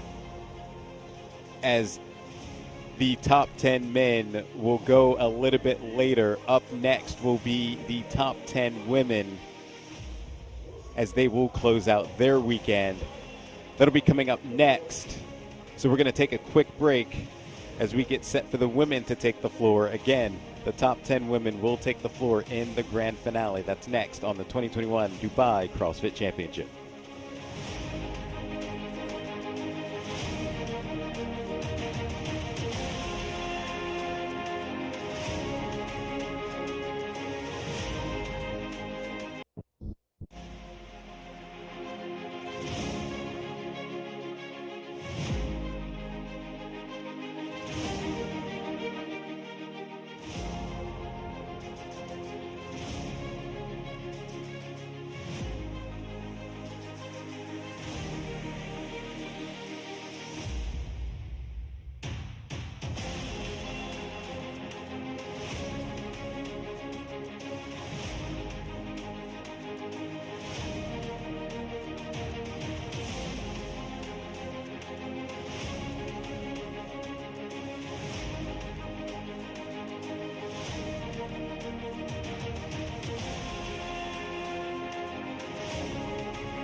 Welcome back into the 2021 Dubai CrossFit Championship. We have reached the grand finale for the top 10 women, the final event. And we've got an interesting one atop the leaderboard. Laura Horvath sitting in first place coming into the final event with 688 points. Kristen Holta behind her, 11 points behind, 677 points. Sam Briggs, 651 points, sitting in third. Kristen Holta will need some help in order to surpass Laura Horvath. You see the workout, 9 rope climbs, 15 jerks with the barbell, 70 kilos, 21 dumbbell deadlifts, and then lunges to the end with those dumbbells. Tommy, what do you see happening here in this final event? Well, I see a couple of athletes at least beating Julia Hogarth's top time from the previous heat. But I don't know if there's going to be enough parity and spread between some of the athletes at the top to really change things outside of maybe if Sam Briggs struggles and Gabby Magala manages to overtake. I don't know, though. That's a lot of points up for there's a lot of points still between them. 28 points between Magawa and Sam Briggs. 26 points between Briggs and Holta. Those are some significant point spreads. We've seen those types of points go away, but one of these few athletes at the top is really going to have to struggle. Yeah, you see your lane assignments here for the final heat. In lane 1, Turi Helgadottir. In lane 2, Emily Rolfe. Andrea Nisler in lane 3, Gabby Magawa in lane 4, Kristen Holta in lane 5, Laura Horvath, your overall leader, sitting in lane 6, Samantha Briggs in lane 7, Jacqueline Dahlstrom in lane 8, Sarah Sigmundsdottir in lane 9, and Emma Lawson in lane number 10. Yeah, Laura Horvath, an 11-point lead. Kristen Holta would need 3 people to place between her and Laura Horvath in order to take over that overall lead. Yeah, and it's going to be tough because Laura Horvath is so strong overhead with the barbell. Not going to have any problem pulling those dumbbells off the ground. And so Kristen is really going to have to dig deep and find something special if she's going to not only beat Laura, but have a few other athletes fit in between them. I think that might just be a little bit too tall of a task. But, you know, anything could happen. You never know. I think we do need to be on the lookout for Andrea Nisler in 6th. You know, she's at 6'11". She's only 8 points back of Jacqueline Dahlstrom. She could easily overtake her there. And then only 12 back of Gabby Magawa. So if Gabby struggles, you know, there's no guarantee that Andrea doesn't move up a couple of spots. And, you know, now for her, that would be great because the difference between 6th place and 4th place, the prize money is $7,500, which is tremendous.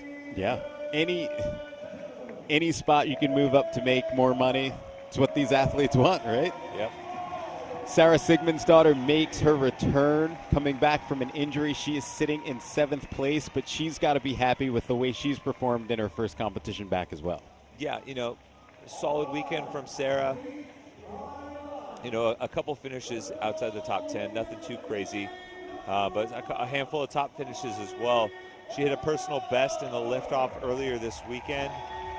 You know, she had a 4th place in Athlete's Choice Part A, a 6th place in Athlete's Choice Part B. So, you know, 4 straight of 7th or better overall is a solid performance from her. And I think at this point she's still starting to get her legs underneath her as far as, you know, getting comfortable on the competition floor and building her training volume back up. So getting through this weekend and feeling confident and getting a decent finish as a result, that's a win-win for her. Samantha Briggs with another solid performance this weekend, sitting in 3rd place. And Laura Horvath continuing her dominance outside of really not beating Tia-Claire Toomey, has put together some solid events over the last couple of months here this season. Yeah, and interestingly enough, that her performance in Athlete's Choice Part B was the lone blemish in her weekend. You know, a 17th place finish in that event. And otherwise, she's been nearly flawless. The women getting set for the grand finale.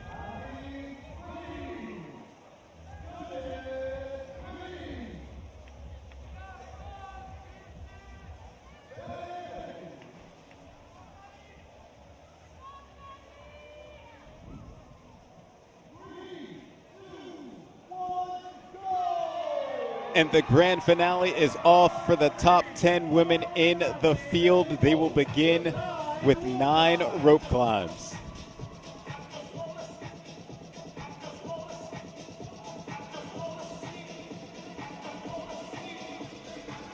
Slight misstep there from Laura, trying to find her pinch on the rope.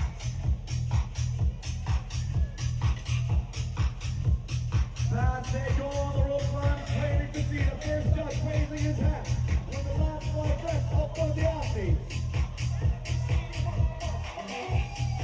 You see Jacqueline Dahlstrom there working on her 9 rope climbs. We can take a moment to appreciate Kristen Holta there on the screen.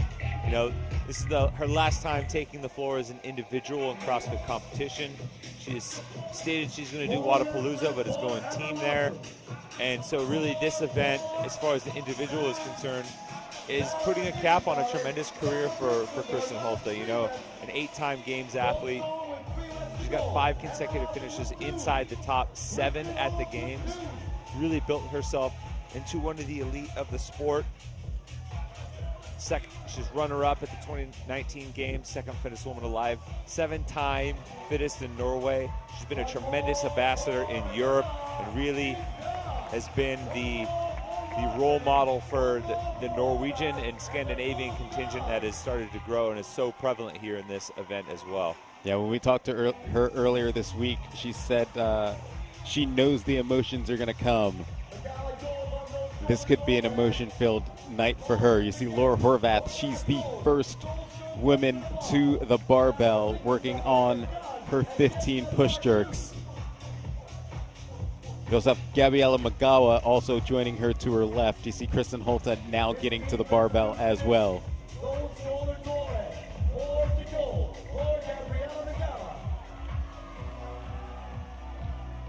There you have Kristen Holta to the left, Laura Horvath to the right. She's now working on her final 5 push presses.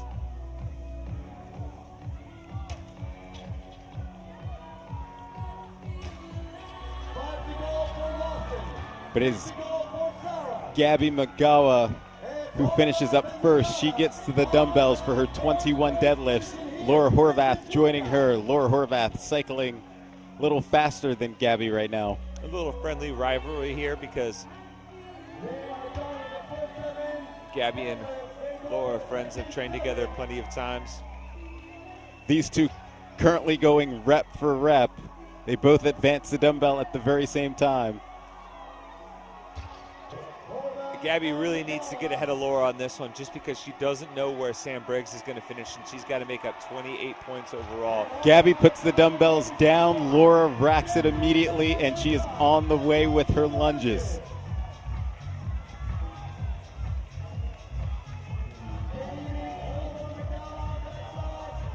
You know, 5 points separate first from second.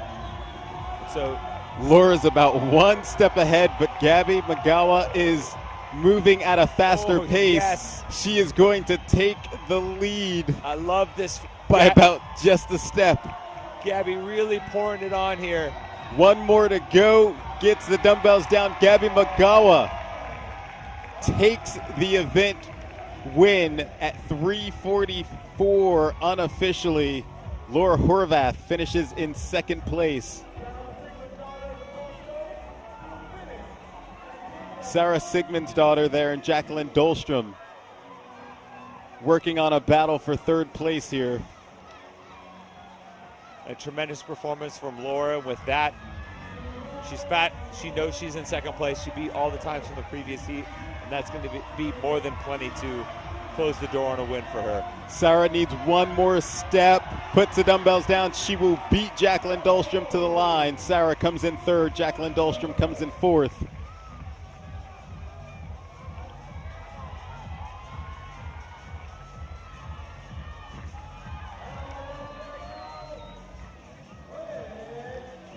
And the big question now is, where does Sam Briggs finish this? Because it looks like Andrea Nistler's going to finish strong. She'll give points on Jacqueline Dahlstrom and Sarah Sigmundsdottir, but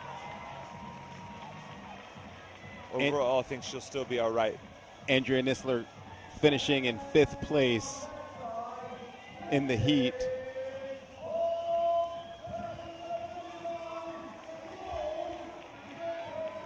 Kristen Holta will finish up. So will Emily Rolfe.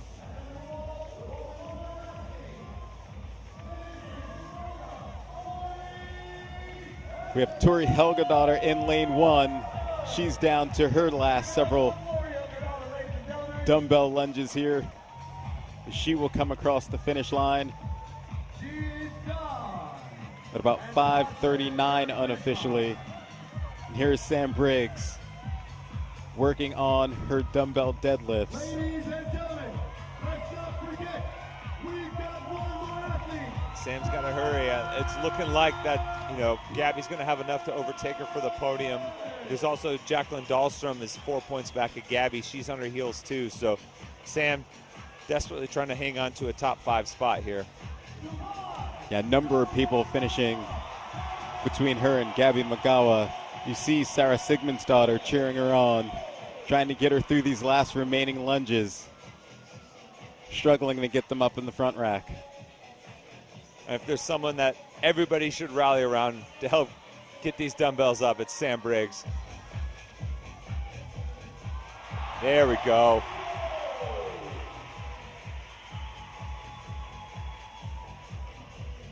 Sam now on her final set of dumbbell lunges with about 1:20 to go before the time cap.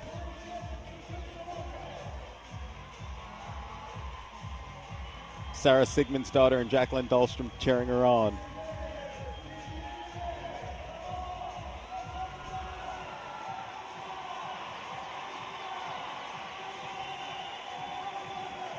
One minute to go. Crowd getting behind Samantha Briggs, willing her to the finish line.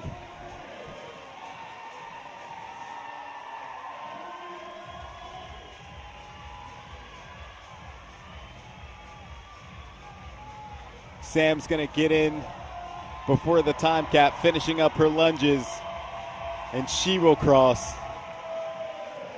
Excellent weekend from Sam Briggs. Absolute legend.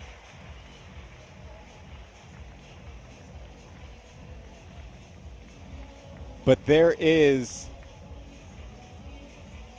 your 2021 Dubai CrossFit champion, Laura Horvath, with a dominant performance this weekend.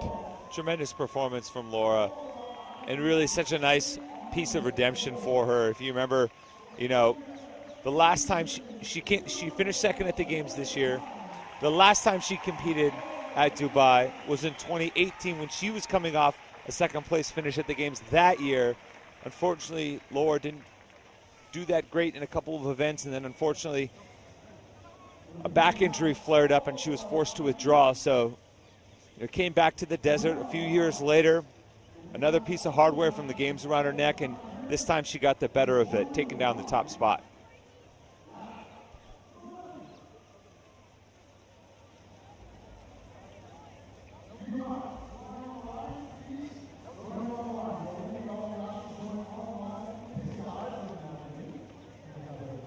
So we're going to wait out the announcement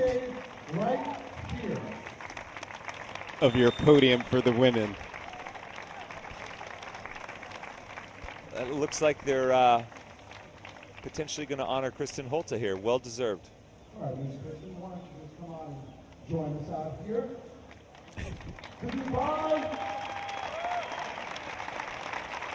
This is where we're going to see that emotion she talked about on Thursday.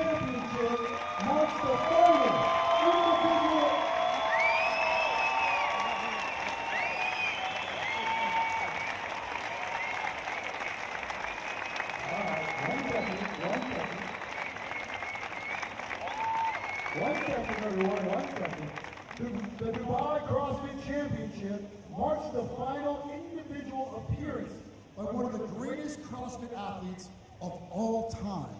An 8 times Games athlete, she has finished in the top 7 the last 5 years.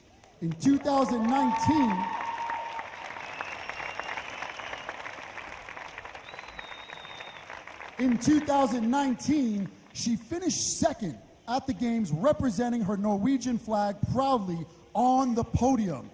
She last competed in Dubai in 2016 and wanted to make her last competition at the place she said she had the most fun.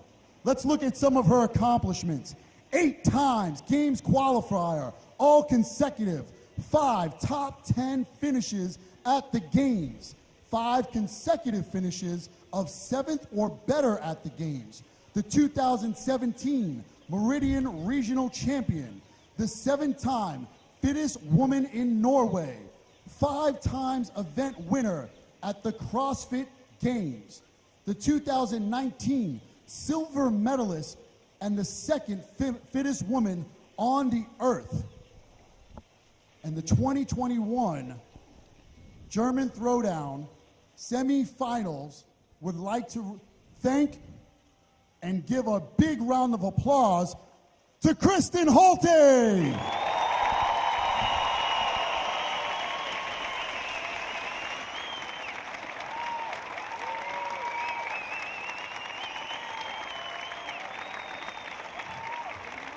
Kristen, thank you so much. We appreciate you for all of the memories. And we know we haven't seen the last of you yet, but you have truly made your mark on the community, on your fellow athletes, your coaches. And we could not have a better representative of this great community that we share. So thank you so much. One more time, Dubai, Kristen Holte.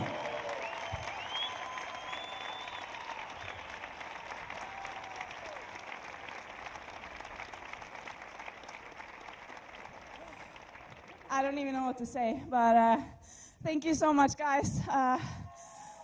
It's been an honor to be in this community for so many years and to be able to participate in so many competitions, and I'm just really honored to be a part of this, to be out there on the floor with the other athletes. They're amazing. And I'm so excited to watch the young stars come up and show everyone what they can do in the future. So I'm rooting for you guys. Thank you.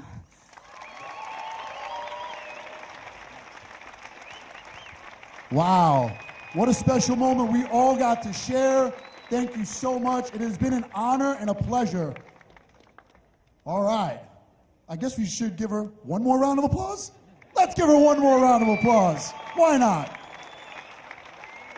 All right, we're going to reset the field as we go ahead, and we've got one more heat. Are you ready to see one more heat of the 2021 Dubai CrossFit Championships? Wait, I just said, are you ready to see the final heat of the 2021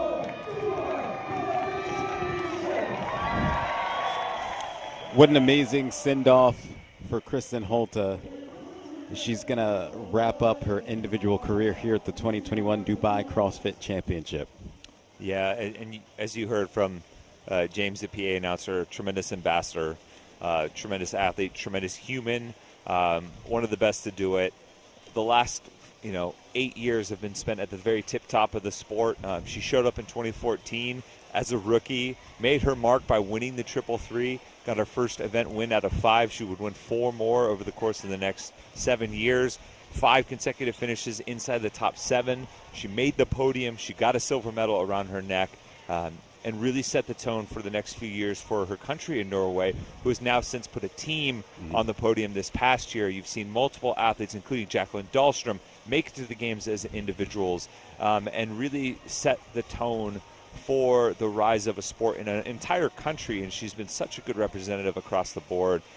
Just a great send-off and a tremendous person through and through. Yeah, and what a way to end her weekend, as well as it looks like that she will end up on the podium. We'll obviously have that announcement after the men's grand finale as well. So we're going to step aside for a few moments as they set the floor for the men's finale. That's coming up next on the 2021 Dubai CrossFit Championship.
Welcome back into the 2021 Dubai CrossFit Championship, the grand finale for the men getting set to take place. The men are taking the floor as we speak. Derek Forrest, Tommy Marquez on the call. As you see the grand finale, 9 rope climbs, 15 jerks, 100 kilos for the men, 21 dumbbell deadlifts, and lunges to the end. Roman Krennikov, the overall winner, or the overall leader, and will take the crown after this one, barring something super dramatic. Just your thoughts on this final event as we close out the weekend, Tommy. Yeah, it's going to be fast. We saw the top time from the previous heat of men be around 4:43. We saw some of the women just finish under sub 4, so we're going to be less than half of the time cap needed to get through this thing. But Roman Krennikov has just been phenomenal all weekend. Opened up the weekend with back-to-back second-place finishes in Stay Frosty in Event 1B.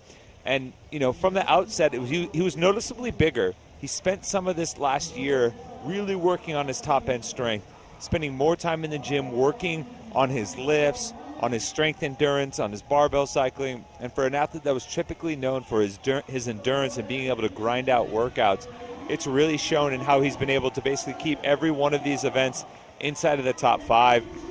And so far, only one finished lower than 3rd, and that was a 5th. And it's just been a new iteration of him, and now it sets himself up nicely to walk away with the overall win here. Yeah, once he set foot inside the duty-free tennis stadium, he was basically untouchable in all of those events and kind of led from start to finish once we got here in the tennis stadium. You see Jeffrey Adler there, but your lane assignments, Simone Mantilla in lane 1. Lane 2 is Elliot Simmons. Lane 3, Willie George. Lane 4 is Jeffrey Adler. Lane 5, Ricky Garrard. Roman Krennikov in lane 6. Lazar Djukic in lane 7. Georges Karavis in lane 8. Henrik Kapalainen in lane 9. And Luka Djukic over in lane 10. And very much so, like with the women, there's still a lot up for grabs in the top 10. Between Luka Djukic and 9. He's only 21 points back of Georges Karavis in 5th, and that's a huge swing. We talked before, that 5th gets, $5,000, 7th and below only get $500, so that's a significant swing. The grand finale for the men's top 10 is underway, and they're going to begin with 9 rope climbs, and already Roman Krennikov in the middle of your screen moving on those rope climbs. And for Roman, he just needs to stay steady on these rope climbs, not make any mistakes. He's going to be fine in the shoulder to overhead. It's 15 at 100 kilos. Well, Roman recently posted him doing a set of 5 at 150 kilos, significantly more, so he should be able to handle the weight. He's just got to make sure that nothing catastrophic happens. Majority of the guys there on the screen, judges already with their hands raised. Let's see who gets to the barbell first. And it's funny to talk about Roman having just kind of keep it between the buoys, because that is definitely not in his nature. I mean, once you hear 3, 2, 1, go, that guy just lights a blaze and lets it burn. See Jeffrey Adler there, 1 final rep remaining on his rope climbs. And Jeffrey Adler is the first one to get to the barbell. Roman Krennikov, Lazar Djukic also joining him at the bar.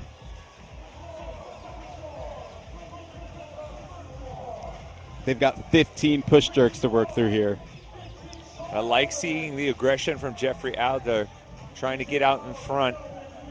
He's 29 points back of Ricky Garrard, so he needs a ton of help. Looks like he knocked out 10 there in his first set. Roman Krennikov, though, still going unbroken, has caught Jeffrey Adler now. And it's Roman Krennikov who comes off the barbell first. He'll get set for his 21 dumbbell deadlifts. Ooh, and Adler failed that last rep. Couldn't quite lock it out, and Ricky Garrard passed him as well. Could be a very costly mistake. Roman Krennikov, the first man to advance his dumbbells. Ricky Garrard now joining him as well.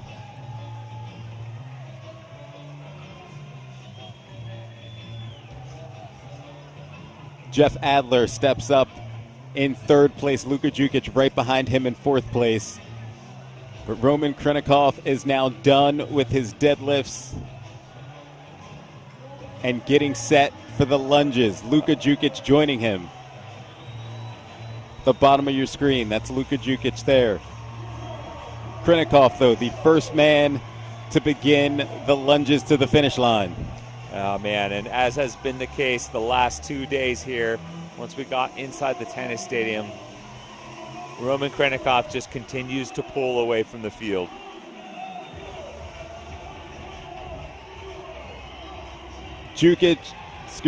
Krinikov with no one behind him, just feet away from closing out his weekend.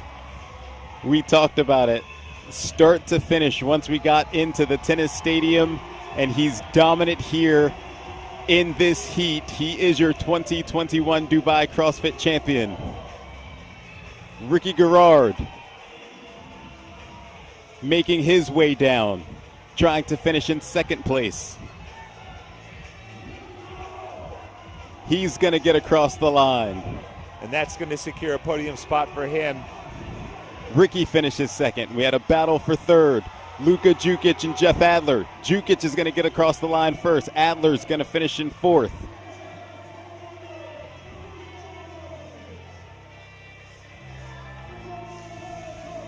That was Willie Georges finishing in fifth. Now we have a battle with Simone Mantilla and Elliot Simmons here.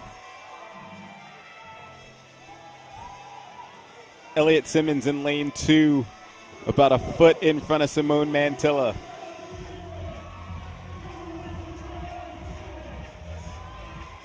Mantilla gets the dumbbells down. He will cross before Elliot Simmons.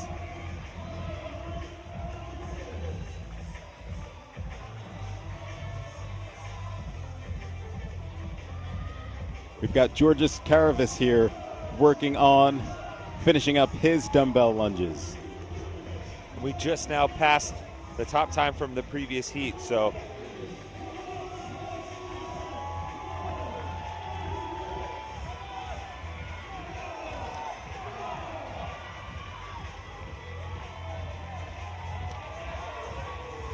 Karavis now gets across the line, followed by Luka Jukic. I love it. Roman seemed more fired up for Karavis to finish than he was for himself. But there is your 2021 Dubai CrossFit champion, Roman Krinikov, absolutely dominant all weekend long. He takes the event win here at the grand finale. And just showcasing why everyone is desperately hoping to see him in person at the games, and why he's one of the most exciting athletes to watch anytime he shows up at an event. You know, there obviously is a language barrier with Roman, you know, for a lot of the English-speaking countries. So a lot of us don't get to experience his personality behind the scenes, but we've seen glimpses of it. You know, being a former breakdancer and busting out some moves after the Filthy 150, and, you know, seeing him goof around from time to time on social media. But an amazing performance from him all weekend long, and it's nice to see him continue to improve upon his performance. Now, Roman Krinikov came into this with more than an 80-point lead, an 82-point lead over Lazar Jukic. Now we will await to find out exactly who the podium finishers are for both the men and the women.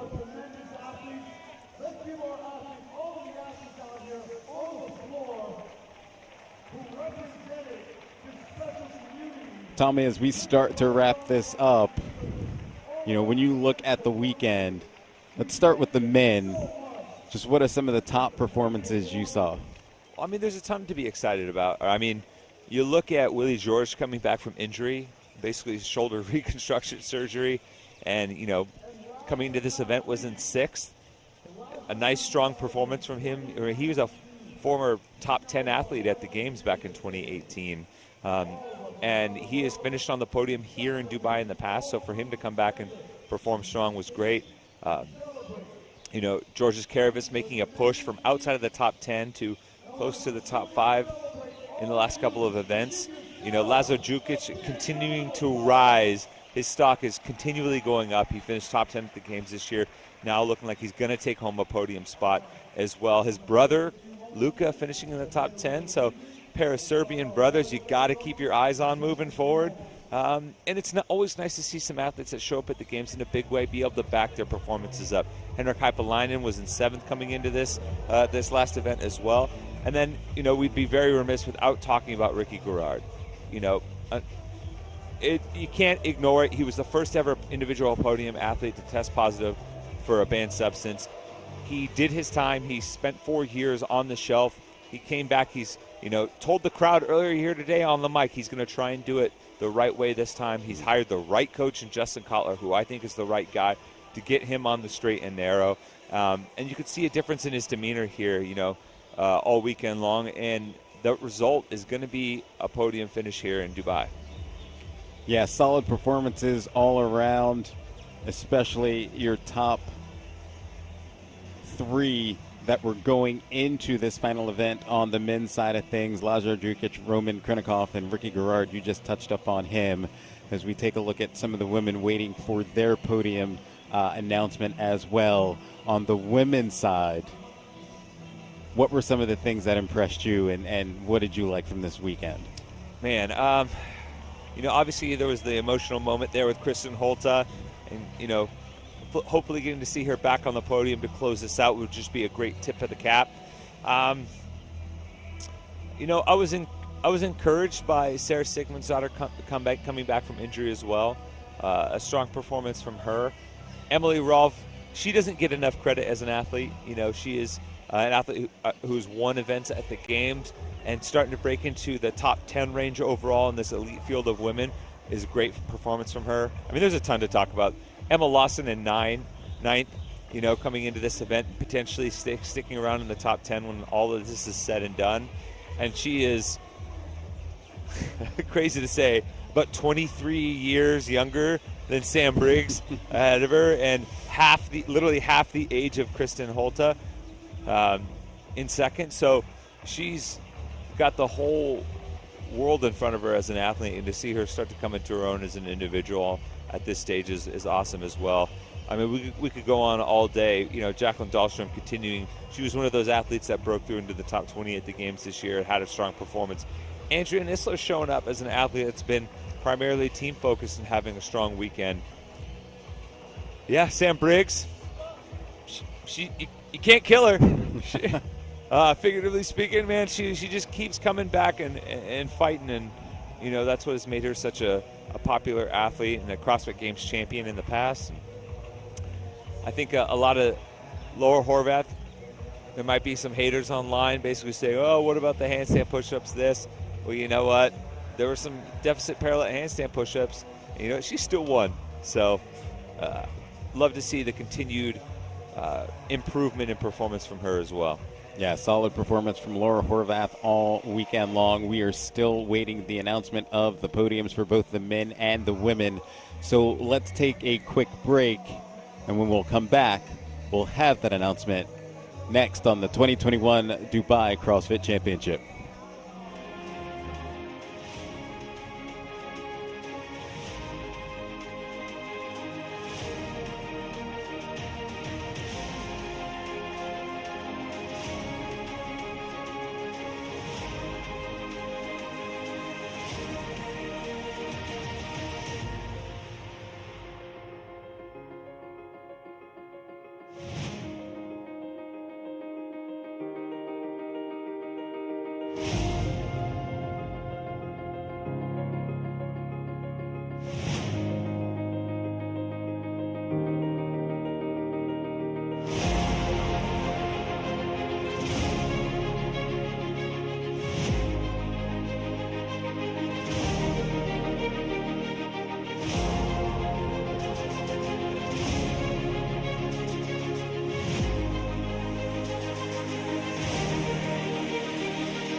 Welcome back into the 2021 Dubai CrossFit Championship.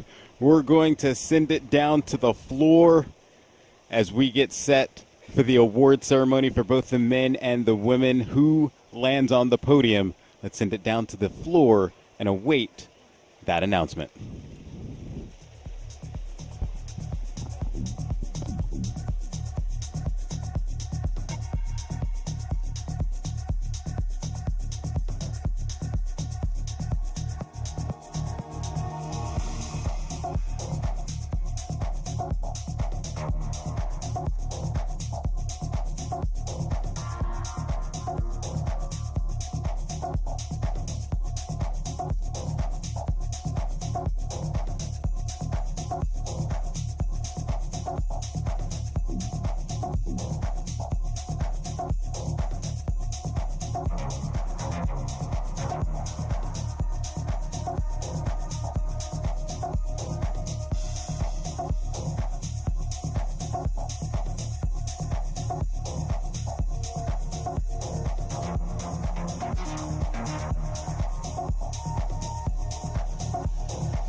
Well, if you told me you were drowning, I would not lend a hand.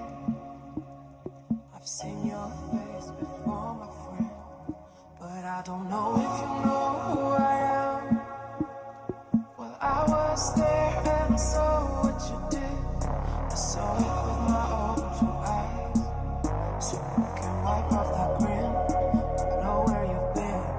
It's so been apocalypse. I can feel it coming in the air tonight.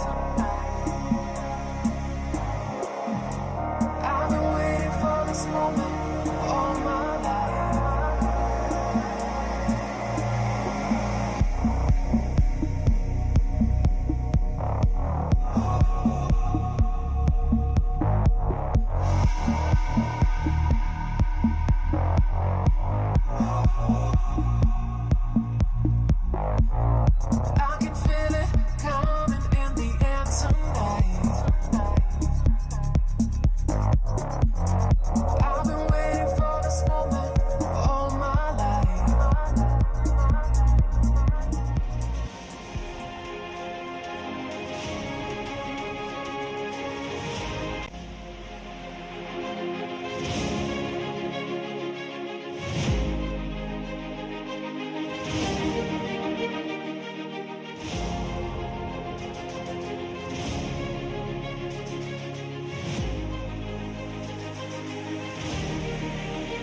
leaderboard in ranking order, and we want to celebrate each and every athlete. So as we call out their name, we want to give each athlete an opportunity to receive a big round of applause. And so we're going to rank them from 20th down to 4th, and we're going to start with our women. So when your name is called, you're going to come out here and you're going to walk to the podium and get your medal if you are one of our athletes. Calling all the female athletes in order.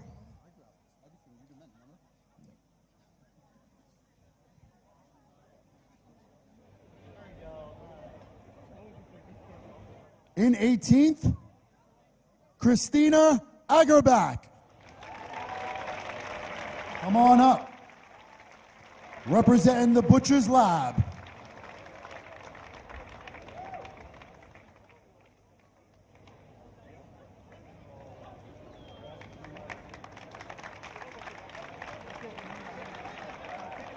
In 17th, representing CrossFit Aliath, Ake Gilfadorder.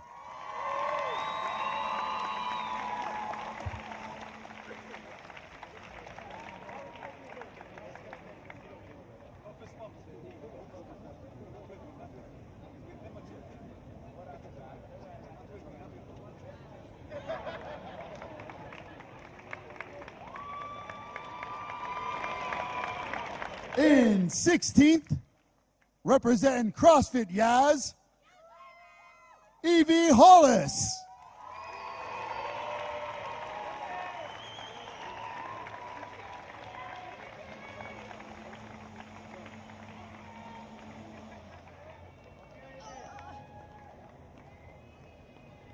In 15th place, out of CrossFit Odense, Julie Hugard.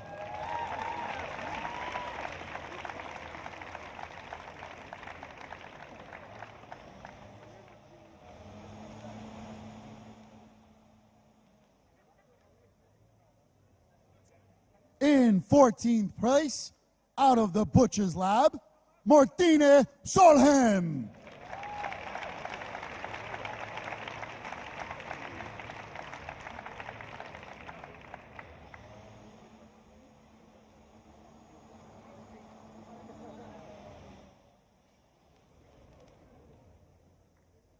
In 13th place, Agonis Manin.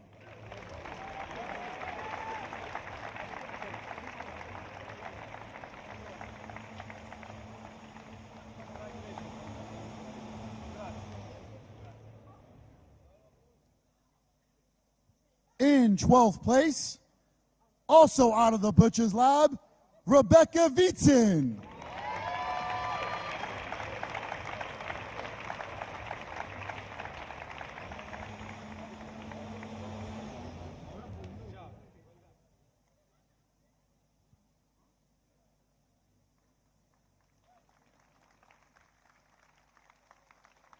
In 11th place, out of CrossFit Nordic, Michaela Norman.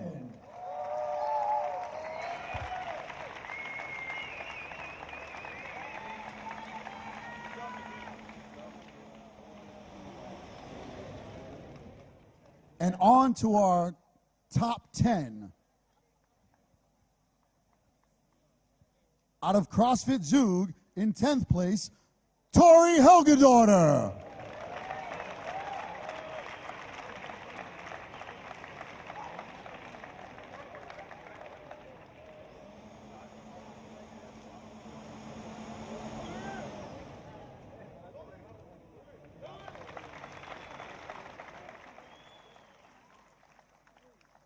In 9th place, out of CrossFit PSC, Emma Lawson. What an unbelievable show by Emma Lawson, a rookie to the Dubai CrossFit Championships. We know we'll see more of her here.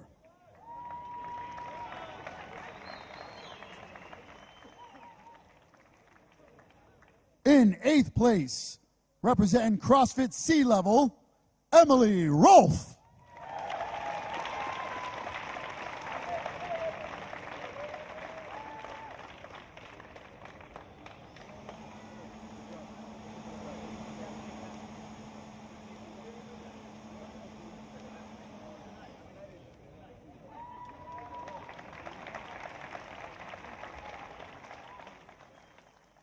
In 7th place, and no stranger to the Dubai CrossFit Championship, out of Sigma Gym, Sarah Sigmund's daughter.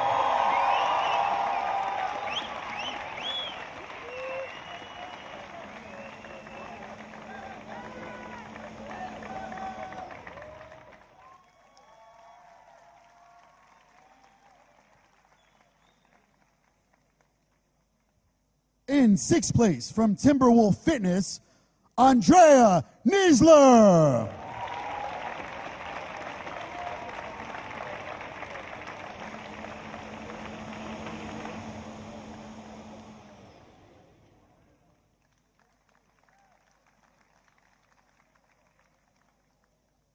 In 5th place, out of C23 CrossFit, Jacqueline Dahlstrom.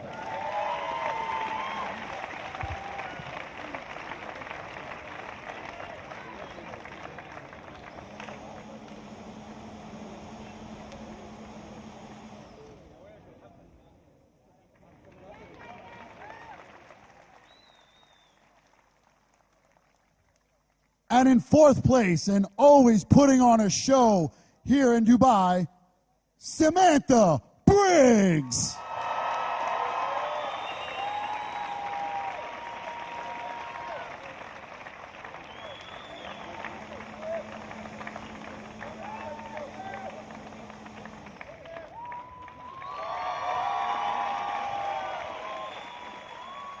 Let's give a big round of applause for all of our women. All right, now we're going to go ahead and recognize our men's overalls. Calling out the men athletes. In 19th place, UAE local, Mahmoud Sha'lan.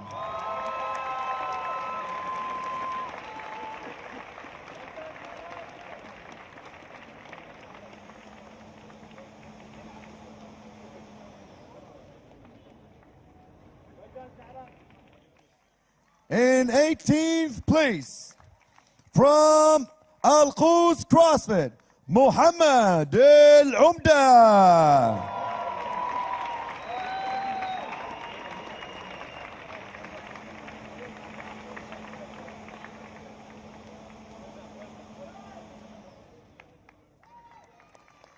In 17th place, from CrossFit Al Zera, Fabian Benito Salas.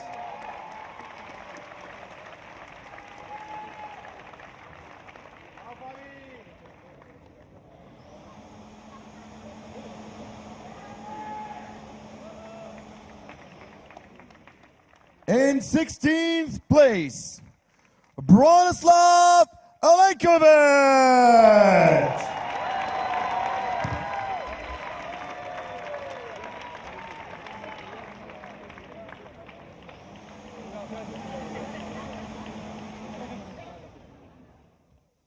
In 15th place, from CrossFit St. Pauli Athletic, Moritz Feiberg.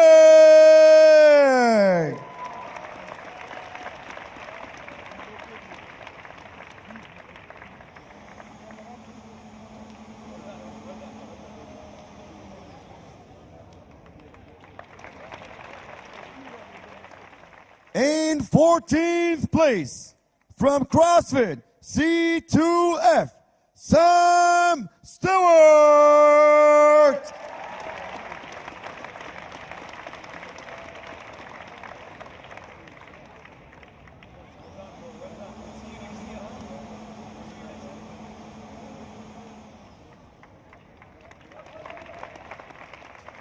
In 13th place, from Butcher's Lap, Andre Holder.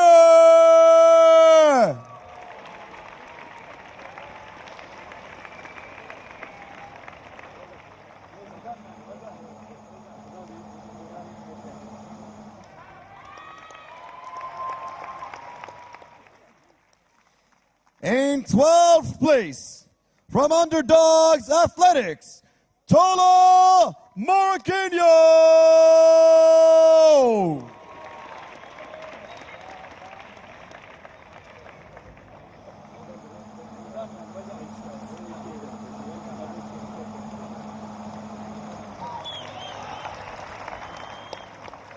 And in 11th place, Alex Catolas.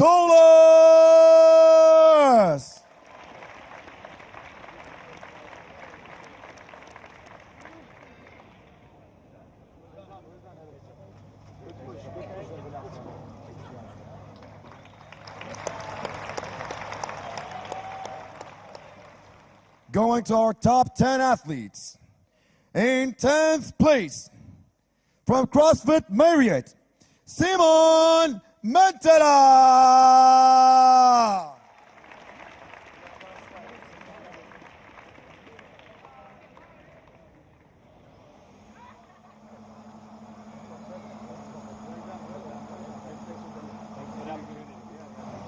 I'll be here. In 9th place, from CrossFit NS, Luca Juker.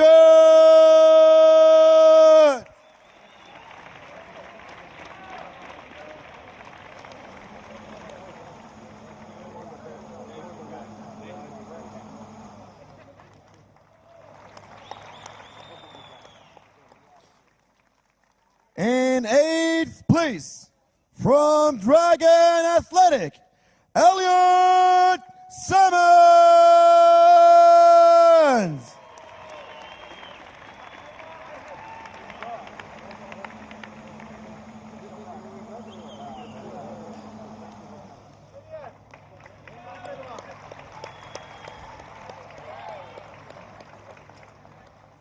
In 7th place, from Campus CrossFit, Georges Caravas.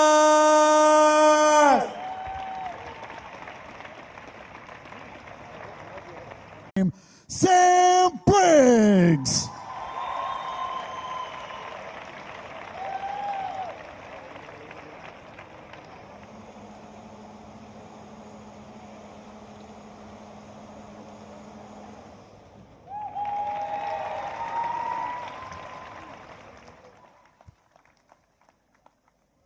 All right, and for event number 7, the final event of the weekend, Gabriella Magawa.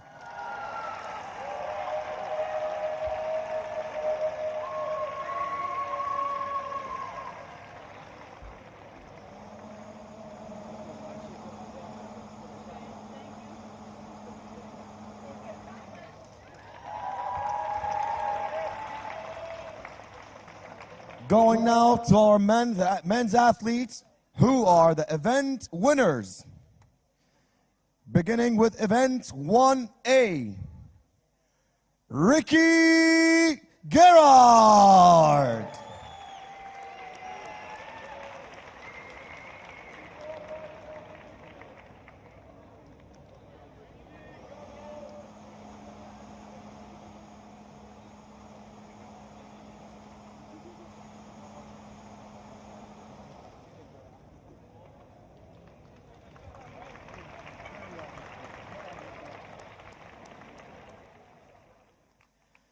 And in event 1B, going once again, Ricky Gerard.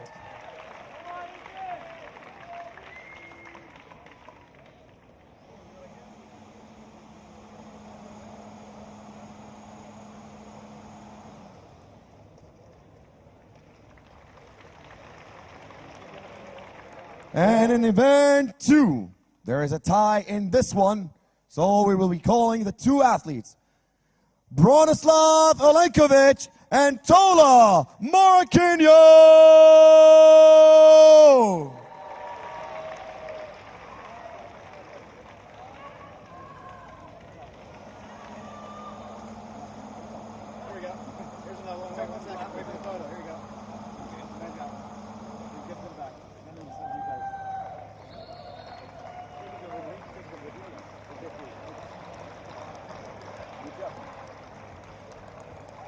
And going into event 3, Lazar Jukic.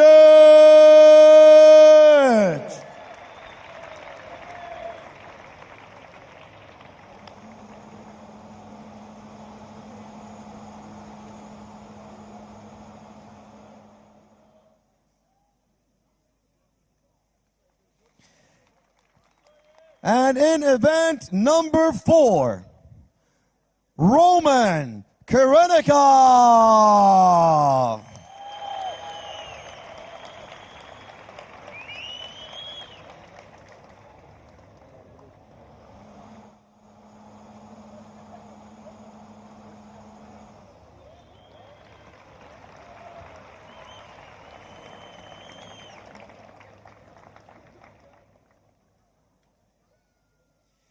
And into event number 5, Georges Covers.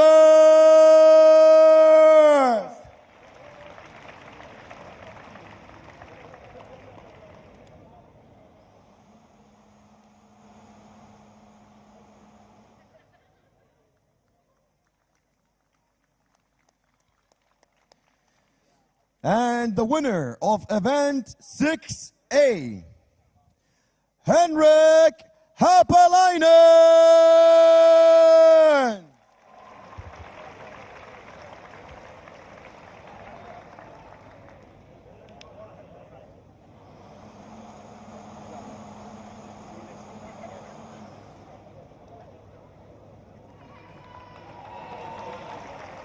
And the winner of event 6B, Roman Karenikov.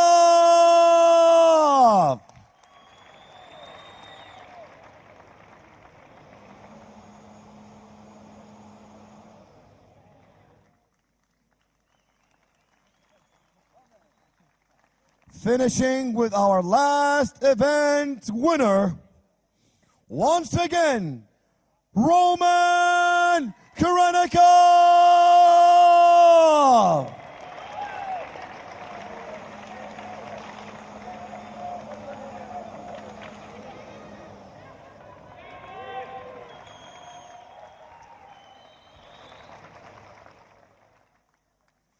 السادة الحضور، أود أن أوجه التحية للشيخ محمد بن مكتوم بن جمعة آل مكتوم، وأيضا أود أن أرحب فيه في أرضية الإيفنت وأرضية التمارين لتكريم الثلاثة الأوائل. Ladies and gentlemen, we welcome Sheikh Muhammad bin Maktoum bin Jum'ah Al Maktoum to award the top 3 athletes, female and male.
Ladies and gentlemen, awarding the top 3 athletes, female and male, الشيخ محمد بن مكتوم بن جمعة آل مكتوم and السيد خالد العور from Dubai Sports Council.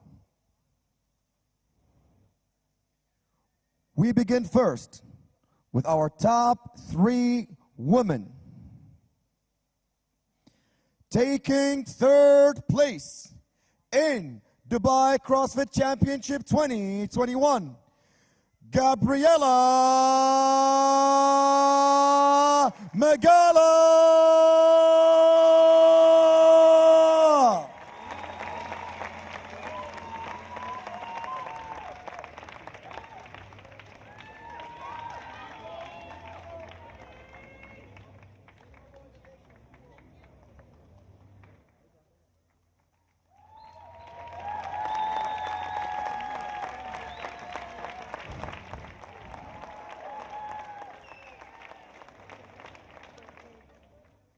Taking 2nd place.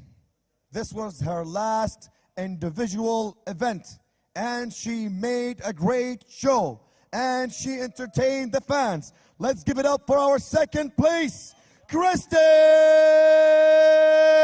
Holt.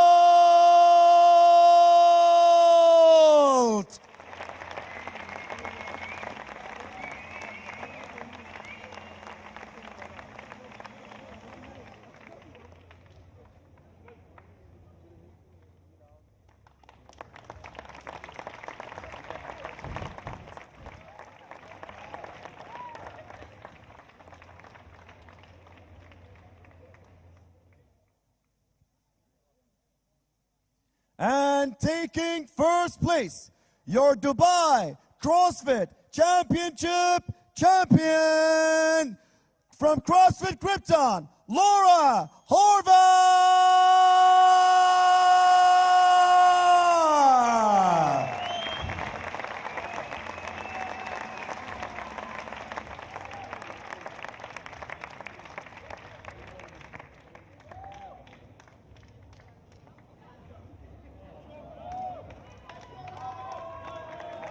And what a tremendous weekend it was as these women went back and forth.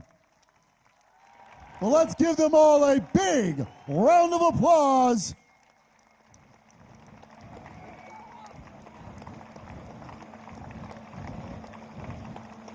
What a representation of our community these women represent, inspiring women and young women all around the world. And this is our ambassadors.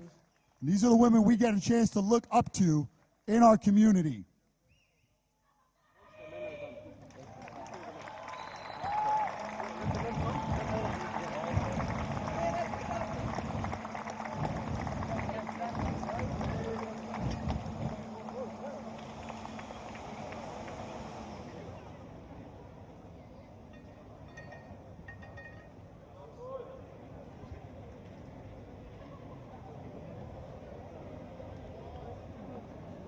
All right, we're going to go ahead and represent and celebrate our top 3 men who put on a tremendous show all weekend long.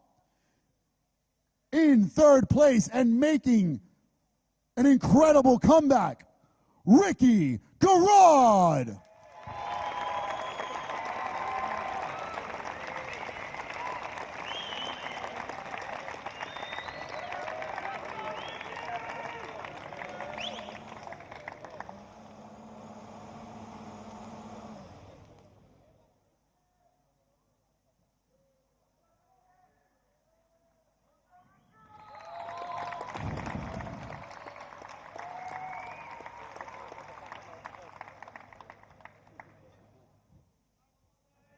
In 2nd place and back at the Dubai CrossFit Championships on the podium, Lazar Jukic.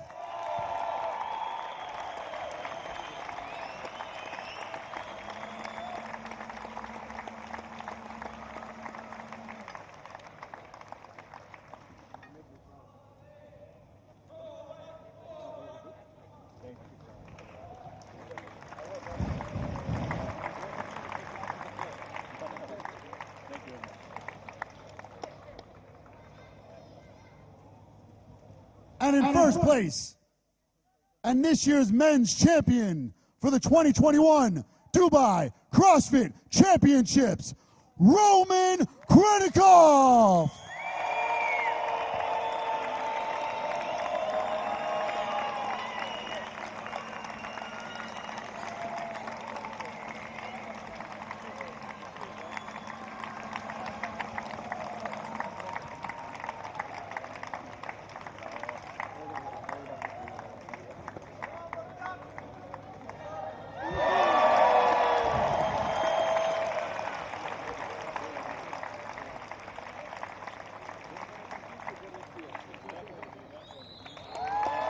Dubai, one more time for your men's podium.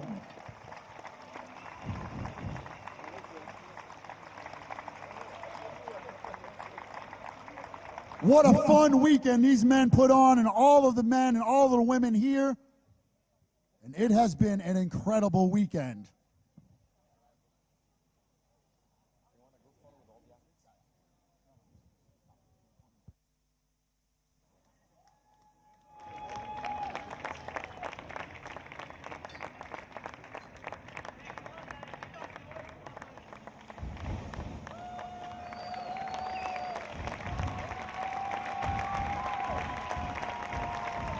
And that's it, Dubai, your 2021 Dubai CrossFit Champions.